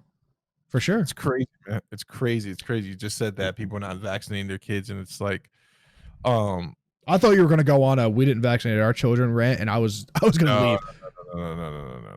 No. You got to look at the facts and these type of things. But that's the problem, isn't it? That's at the center of this argument. Can we trust the facts? And we're getting so far away from what is like people understand what good science is, good fact, evidence-based science, like. Sure.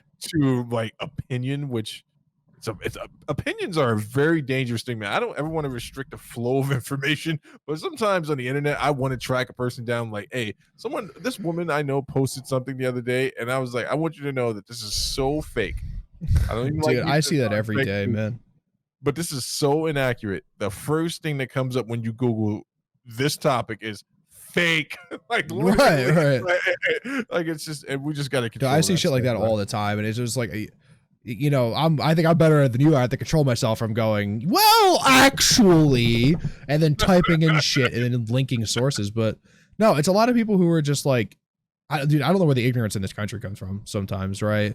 It's a lot of, well, I did my own research. I'm like, okay, well, you Googled a few things. Does that discredit a person who's 25 years into their career of doing one thing, and this is all they've done since fucking grad school, right? Does it discredit that person? Oh, well, I researched it, and this person on YouTube says this. Like, dude, I saw a link on Twitter, and I had to stop myself, man. I almost fucking roasted this person. They're like, man, this is a documentary people don't want you to see, and it was a link to a YouTube video. And I'm like, I don't think I've ever my response was, I don't know if I've ever seen a documentary on YouTube that wasn't a load of shit.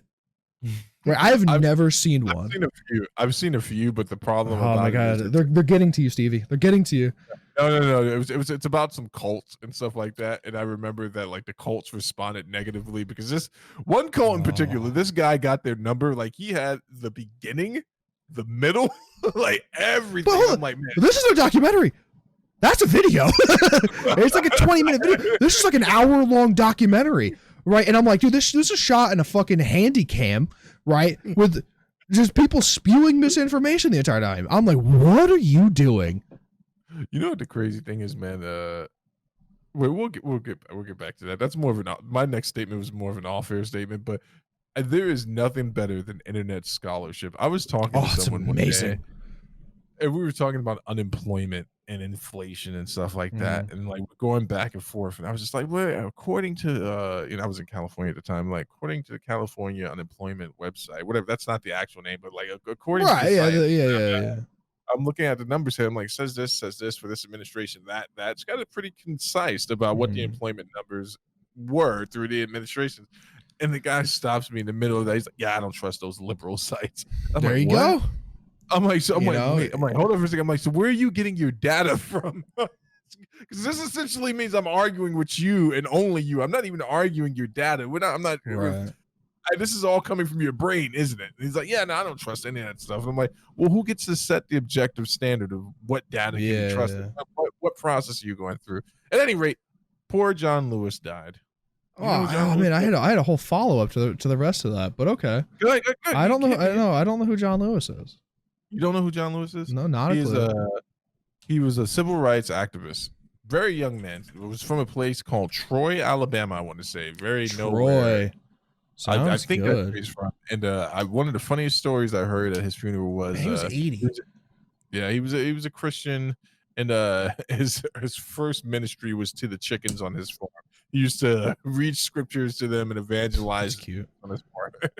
But so he has coined the phrase good trouble. You might have heard this recently, where he says it's good to get into good trouble, which is to stand up to the powers of now. And without going into any of the politics that were presented at his funeral, this was a man who literally marched with Martin Luther King, a few other key figures. He was deeply immersed in the civil rights movement, and he walked across the Selma Bridge, the first attempt where they beat everyone nearly within an inch of their life. Very famous photo of Mr. John Lewis getting hit across the head. Actually, he's kind of covering himself up with his trench coat on. He had gotten so used to getting arrested doing protests that it came out of this funeral that he brought to the last one. He brought an apple, a book, and a toothbrush, so he would have something to do while he was in custody. That's A man that knew no fear, something that a lot of people in my generation will never, ever, ever really, truly understand. He lived through Jim Crow South, all of that,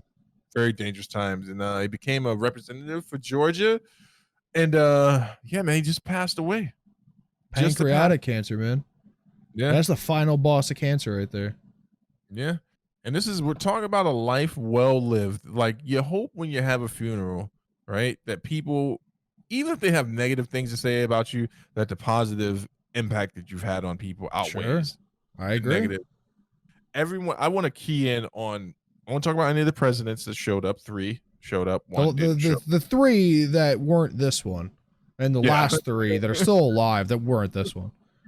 But so I'll say it. Fuck. Yeah. So we had Bush, who, by the way, man, is proof that you can outlive your detractors, man. You stay alive long enough, say a few nice things about Michelle Obama, and you're in there like Flynn. People love George W. Bush Jr. now, man. I remember they hated him before. Dude, I've heard people say, "Man, we want Bush back." I'm like, no, you don't. Okay, whatever.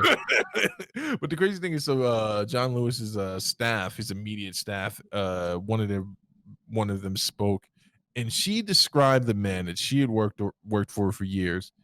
That was just absolutely amazing. Okay. Like, absolutely amazing. Like, her description of what it was like to work for him and how he was awe-inspiring, how he pushed them, how he included their families and events and everything like that was just, I can't even like quote it directly. It was amazing. Like, he might have been like your grandfather. He's from a different generation where it meant something to have personal drive. Sure. And it meant something to be committed to a higher ideal. Absolutely. And actually, I think he might have been one of the last.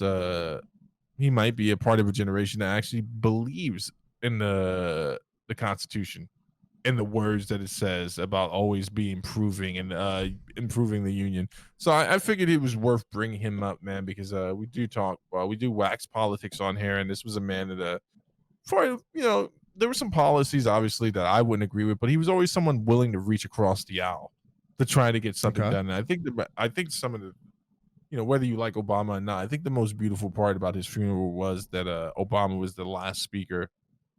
And there's this very famous picture of Lewis and him when at Obama's inauguration, he's giving Obama a hug, and you can just see, you got to kind of put yourself in his shoes, an 80-year-old man who lived through what he lived through to see a full flip on it. Yeah.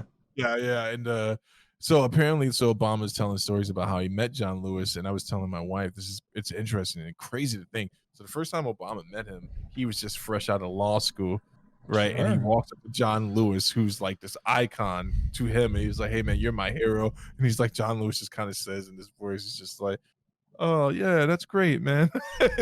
and then they kept bumping into each other as Obama's political career takes off. And I always wondered at any point did John Lewis say, "Hey, that's the guy," right there in his head, but maybe was too scared to say it. And then Obama famously said to him when John Lewis congratulated, he was like, "You did it, man." He was like, "You did it. Like, you did this. Like, you and everyone else before me did it." And that thought it was amazing, man. It was a great send-off. I would have liked to see President Trump, for any one person, to put the partisanship aside.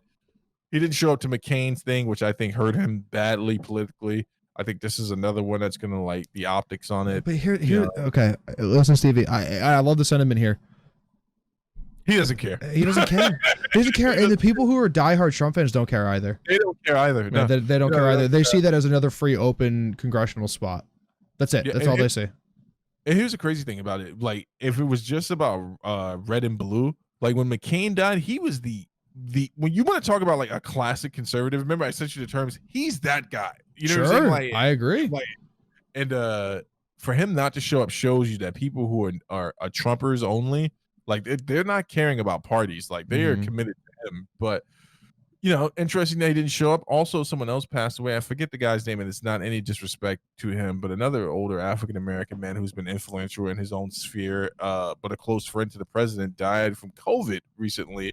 And man, I have so much to say about this too. I almost wrote a fucking thesis statement on Twitter about this, man. Absolutely, I know what you're talking about.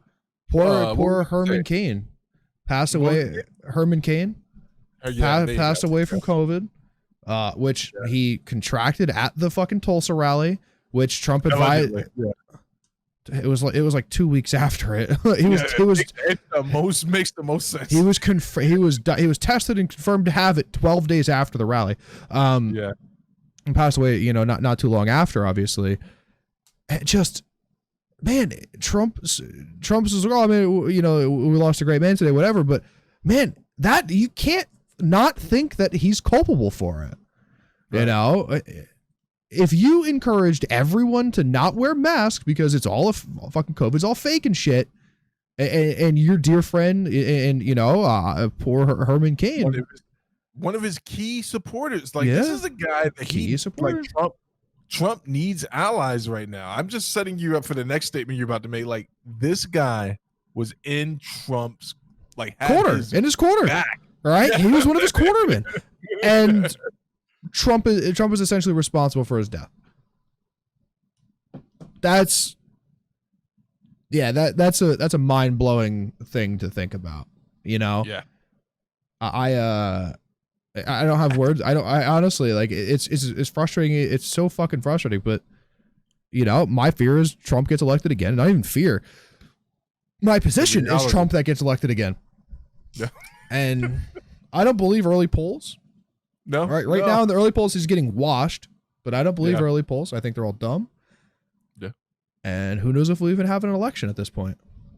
So that was like, you know, that was a great segue because these two things go right off each other. The man's trying to reschedule. He has no legal right. He wants to postpone. Yeah, he wants to postpone, reschedule the election. No need to fear that. He can't legally do that, and his own party. Do you know what happens if, let's say, there is no election? Yeah, he just wait. Don't tell me. Don't tell me. You got this, buddy. Come on, man. There is wrong. He is removed from office and is given to the Speaker of the House to lay out the next term. Yeah, which is not Pelosi, right? Which is not Nancy Pelosi. She is up for election as well. It would be the majority leader, I believe, right? And man, I don't know who it would be at the moment, but yeah, that's who gets put in office. So let him try. You know, he could see. Our fear, my fear, at least, I don't want to speak for Stevie on this one, was that he was going to try to do this. He is, he's a special kind of moron. Let's put that, because that's the nicest thing I could probably think of it right now. He's a special kind of moron that thinks that, you know, postponing an election is a good thing, right? So, and not only that, I hate to sound like Don Lemon and these people, man, but it does. Who is Don Lemon?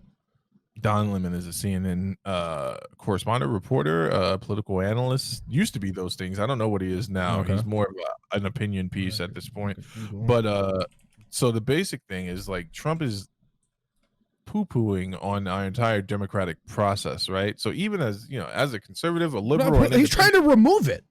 Yeah, he is trying to get rid of the entire political process. But what he's doing is he's setting up the seeds of doubt. If he even loses, correct. He's giving himself excuses, right? That's exactly what it is. Something more insidious. So if people, I mean, you got it. I always tell people this, man.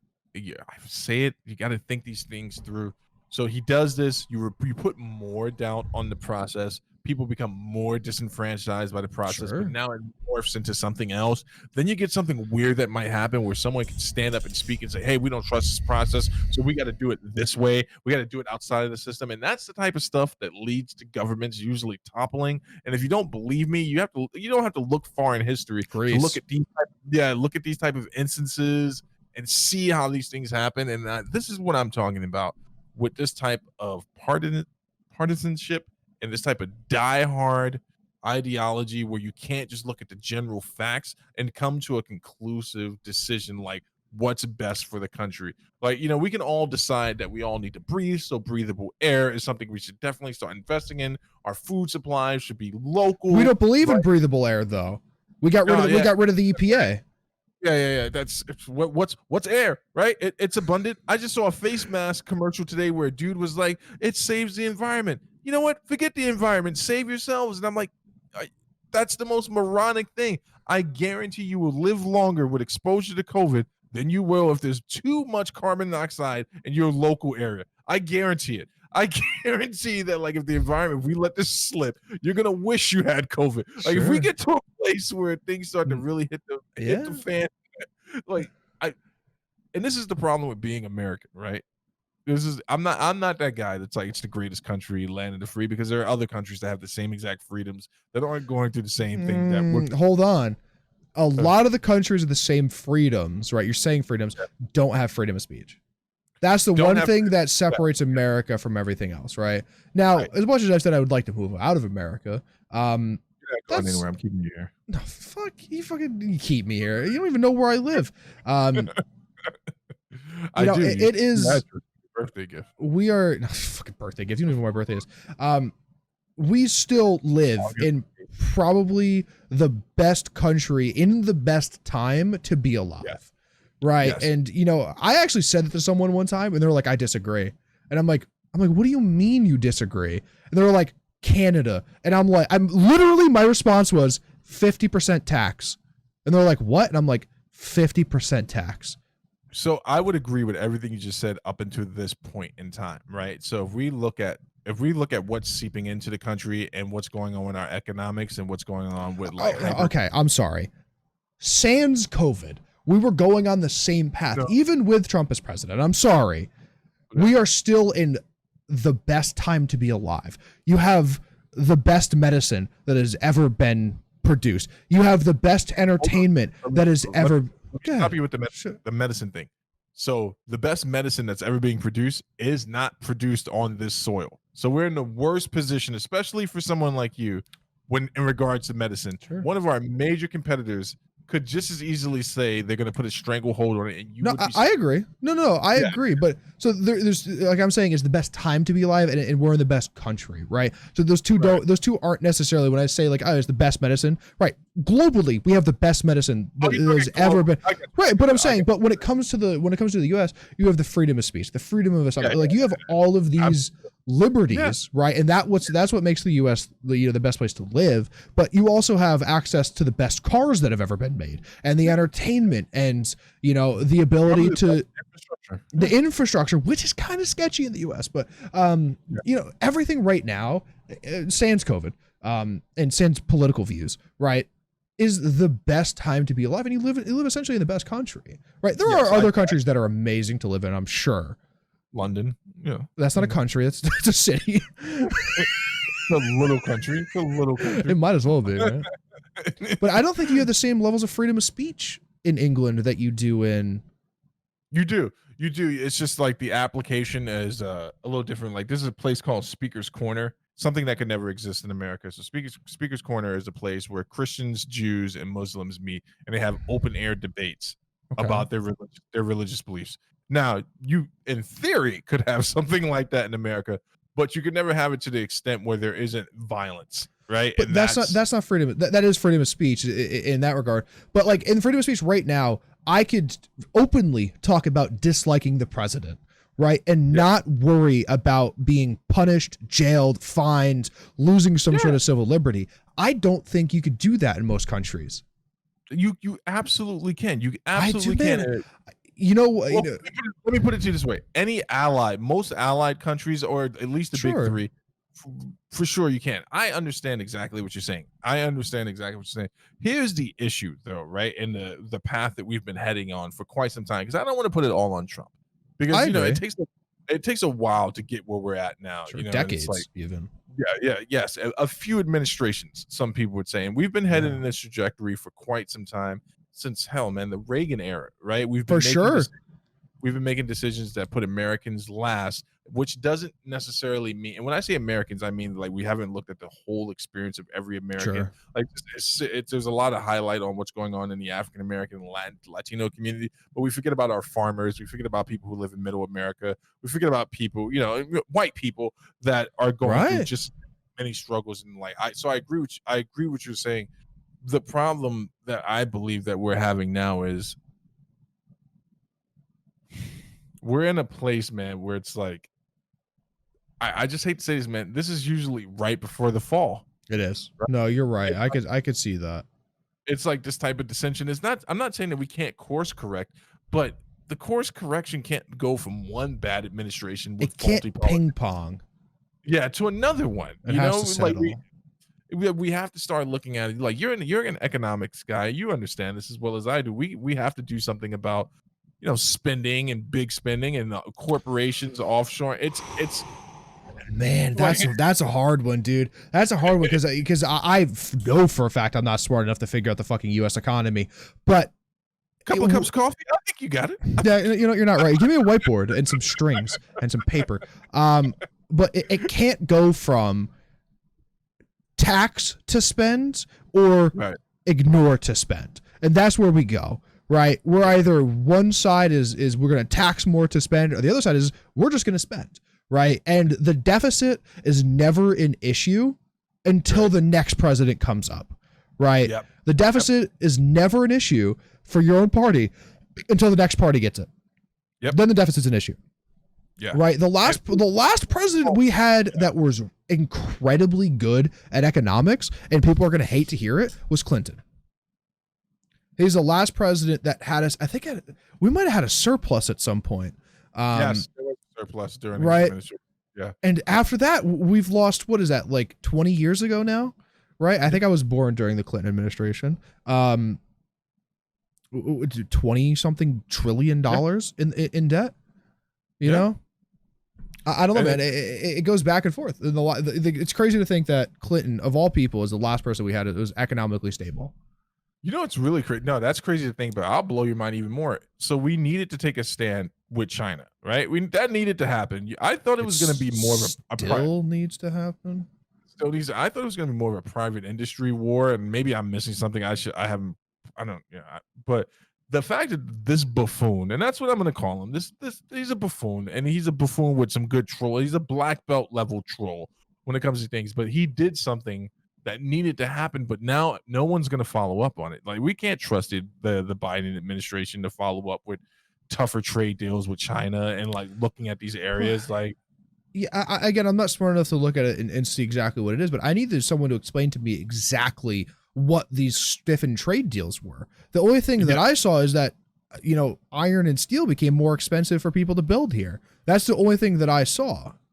Yeah, you're talking about the tariffs and stuff like that. Yeah. No, I'm not talking about anything tangible. I'm sorry. I should have quantified this better. Yeah. Someone needed to publicly call China out. Sure. Right? On a platform. Now, what he did with the trades, that's China just doubled down and said, fuck you guys, we're going to do what we want. China is the world power right now. Right? And no one wants to admit that. Yeah, and we need there is one person that will admit it. He's this weird looking little guy that comes on CNN, and he's been saying it for years, dude. Yeah. This guy's been calling it for years. But I agree with you 100%. I think that we need to start pulling out now. Like, we need to start pulling out now. My idea has always been to reinvest in the U.S. There is no reason that Ford should be built in Mexico. It should be affordable enough here, and the people should earn an incredible wage to build cars in the U.S. Right, and it should be just as efficient. But it's not, and unfortunately, the way that the taxes and shit work in the U.S. is just it's unstable for people to do stuff here. Right, like our medicine should be made here, right, and it's not. It comes from China. Right, our fucking, I don't even know, loose leaf paper should be made in the U.S., but I guarantee it's not, right? Like, You're speaking my language, but there's also a history that goes with this. So people go to the whole Ford situation, like, Detroit and what happened, the riots, then Ford, white flight, that type of stuff. And it's like everything's interconnected, right? So I'm not condoning the riots at the time, but that was definitely in response to something, right? There was something going on there that which had it been addressed when Lyndon B. Johnson was president. And then if they had assassinated young Kennedy, maybe it would have been addressed. But now it's like you can't even trust people to be addressing the things for the right reason, right? Like I was listening. It's money in the pocket, my friend. It's money in the pocket. We figured it out, Zach. See, I told you, man. I have one cup of coffee. You're drinking Monster. If we were politicians, the only question we'd have to figure out is who's running on whose ticket. Now, I think you're running on my ticket, and I'm almost positive you think I'm running on your ticket, and that would be really awkward when we showed up to do the CNN event. Hold on. There's only one person in this conversation who is actually legally old enough to run for president. So that's you. No. Old. No, not me. I have a dozen years left. But you know what's going to bring this whole thing down? You play video games, man. So you play RPGs. You've played RPGs. You know, there's always like the big bad in RPGs, but then there's like a little bad that no one was paying attention to, and he usually sneaks up behind the big bad, kills him, and he's like, "I'm the ultimate evil." Basic formula for anime as well. Something I think that's making all politicians very, very nervous right now. It's the Epstein thing. This thing. Wow. Dude, you grasped at straws and holy shit, you're bringing me home. Ladies and gentlemen, here we are. We've devolved into Epstein talk for the 12th time in a row. Listen to me, man. You listen to me right now. Hold on. If you have made it this far, we love you. Leave a like, leave a comment down. Just, you know what? Don't even just say fucking banana. Just put banana in the comment sections. If you made it this far on whatever platform you're on, to tweet at us, whatever you got to do. Just say fucking banana, and we know that someone made it this far and that there's people out there. Well, hold on. Just don't share it with the wrong people, because when we start getting to these, share it with everybody, because this shit's hilarious. Or two like, all but morons so talking about shit that they know nothing about, and it gets real good. After this is the last serious episode I could do. All right, I was serious this entire episode. I'm fucking bringing the zingers next episode, but prepare to piss yourself while watching the next episode. This is it. I can't take this shit so seriously anymore. You know who I wish we had on with us in these moments is Mantis, dude. I wish he could just kind of like pop up in the top right corner as soon as we say Epstein's name, and he just turns around. Man, we're gonna get Mantis back on. Shout out Mantis, man. Here's the thing about the whole Epstein thing. So I know you were looking at the document. I was reading the document. I was reading some shit, and then I'm like, I feel like I shouldn't be reading this anymore. Yeah, I got put on a list. I didn't even download it, bro. I found someone who screenshotted that shit on Twitter, and I was about to click like, and I'm like, wait a second. This picture here, which shows everything, has 0 likes. And I'm like, this was uploaded 15 minutes ago on a post with 100,000 likes. And I'm like, that guy's dead. I'm not liking this picture, dude. I'm fucking out, bro. I assume this door is gonna swing open. Bro, if that door, like, you could prank me so hard, because if you fucking hire someone to come out of that door, I would leave. You literally would never see someone leave the call. I'd leave, bro. I would fucking hang up on the call. I'd get up. If they come out of this door, they're already standing in your room. I know. I would go, bling. Well, I figured it'd be here. Would you like some checks? Marvel does her one job that we got her for, that she will at least give me a fighting chance with the enemies. Bro, that dog is not. Dude, I would beat the shit out of your dog. I'm sorry. I don't need her to fight the enemies. You need them distraction. I need her to let me know when they're here. Oh, I'll handle everything else. How big? Fuck this Epstein bullshit. How big is Marvel? Let's talk about dogs for a minute. Oh, sorry. I can't use those words in the same sentence because I might be culpable for something. Let's forget about the Epstein stuff. I just got to say this one thing. Just one thing about the Epstein stuff. Sure. Mark my words. You heard it here first. When the mass indictments come down, when we're all sitting around watching people who thought they were never going to get arrested in this lifetime, it's going to be about this. 100%. Oh yeah. Like, oh yeah. And there'll be a few deaths in this that no one saw. There's been a few deaths already that I know. Poor Ghislaine. Listen, I'm sorry. I don't know how to pronounce your name. Ghislaine Maxwell, G-Max, I'm going to call her. She's on fucking borrowed time at this point. Yeah. And that is the most absurd thing about this. And we all know it. And as soon as it happens, everyone's like, oh, it's a suicide. Wow, man, she jumped off of that 97. Wow, there's not even a building there? What, she fell onto a car in Pennsylvania? Dude, apparently the redacted list is so, like, the names that are redacted. So many names redacted that it's insane. And like, we've gone beyond conspiracy theory. Like, so if you're just looking at the facts here, people are going to jail. I don't know if this is the same level of like Gulf of Tonkin, where it was a conspiracy theory for a long time, and then it's like, no, this shit's true. It's like fucking UFOs now, dude. It's like fucking UFOs, man. It's the same. It's the same idea where it was a conspiracy theory, and then it was just confirmed true. There's been a number of things that's happened though. The Gulf of Tonkin is the big one, right? Dude, what are you saying? What word is this? Gulf of Tonkin? Have you never heard of this? No. I think it was the U.S.'s. I mean, I hope I have this correct. Where the U.S. was going to fly a commercial airplane over Cuba and shoot it down to be able to invade Cuba when Castro took over. Oh, I might be way wrong on this, the name of it. Give me a second. Keep going, buddy. Keep going. You got this. Yeah, listen. So here's the thing. And the last thing I want to say. This is truly the last thing I'm going to say about the Epstein thing. Is that anyone that's listening to this show right now, we're not making any judgments about who's going to get arrested. I just know that you guys are going to get arrested. Like, what's the prince's name over in England? Prince Andrew. Right? Yeah. Dude, you know he said, I was way wrong on this. I know you were, but do you know what the Gulf of Tonkin is? I know it's not what you're thinking. It's very similar. They sunk a USS naval ship outside of Vietnam to lead us into Vietnam. Oh, man. Have you watched the 1968 documentary I told you to watch yet? No, I don't remember you saying it to me. We suffer from the same thing. It's too much drinking.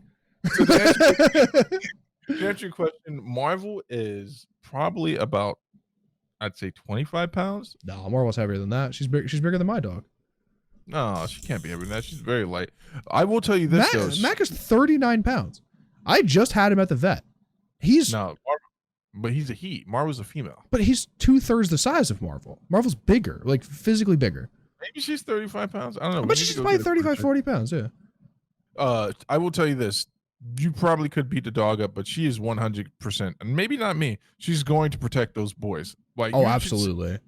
Like 100%. Like, if you move too quickly towards any of them, in spite of them grabbing Marvel gives you a look. Yeah. We had a dog when I was growing up, Colby. It was a Cocker Spaniel, a little dog, right? We've always had like these kind of like medium-sized dog. We have Rascal now. It was a corgi. But what is he, a fucking 30-pound dog that you could pick up and throw?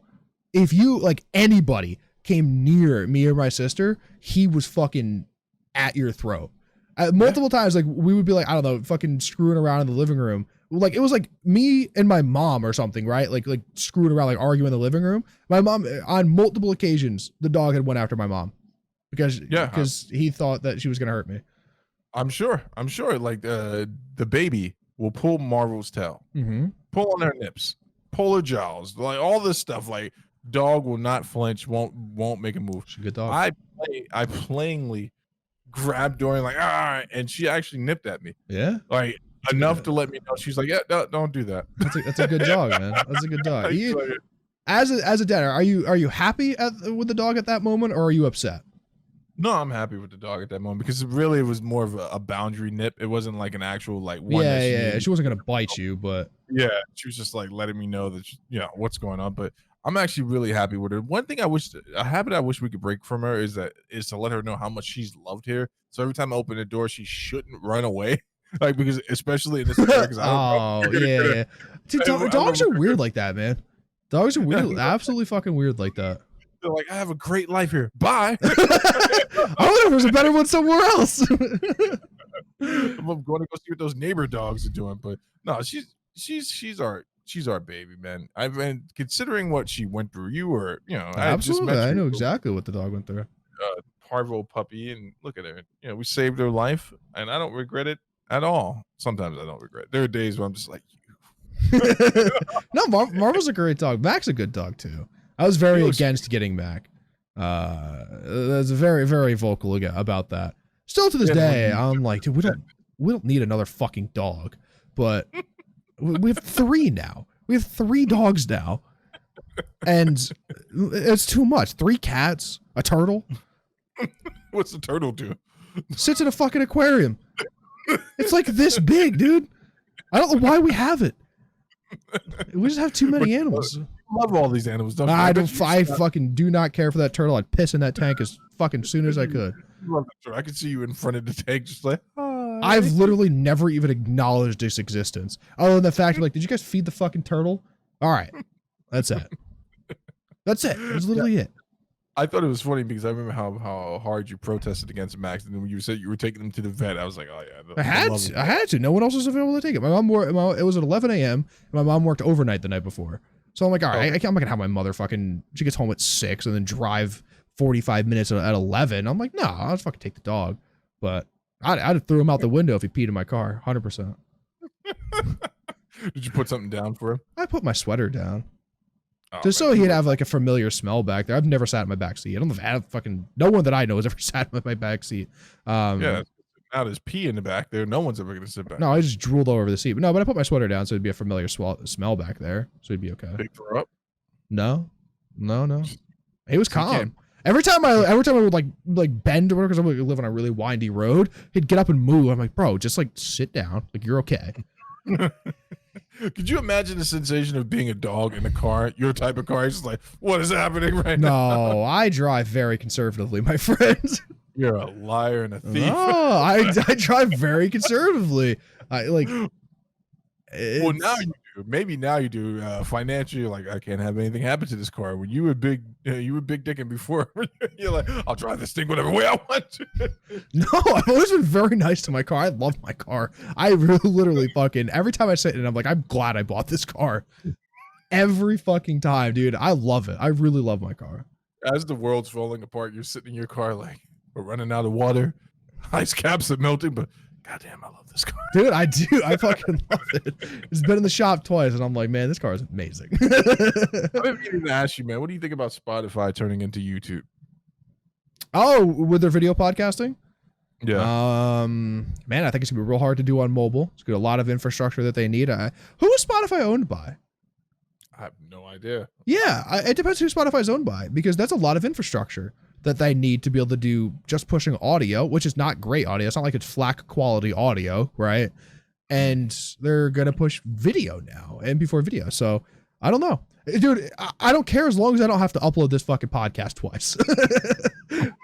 As long as we're still on the audio side of things, we're good. Because my God, dude, that would be so much work. Actually, it would be slightly less work and more work at the same time. You know what I was thinking about doing, but then I totally forgot. And I told myself not to forget to do it.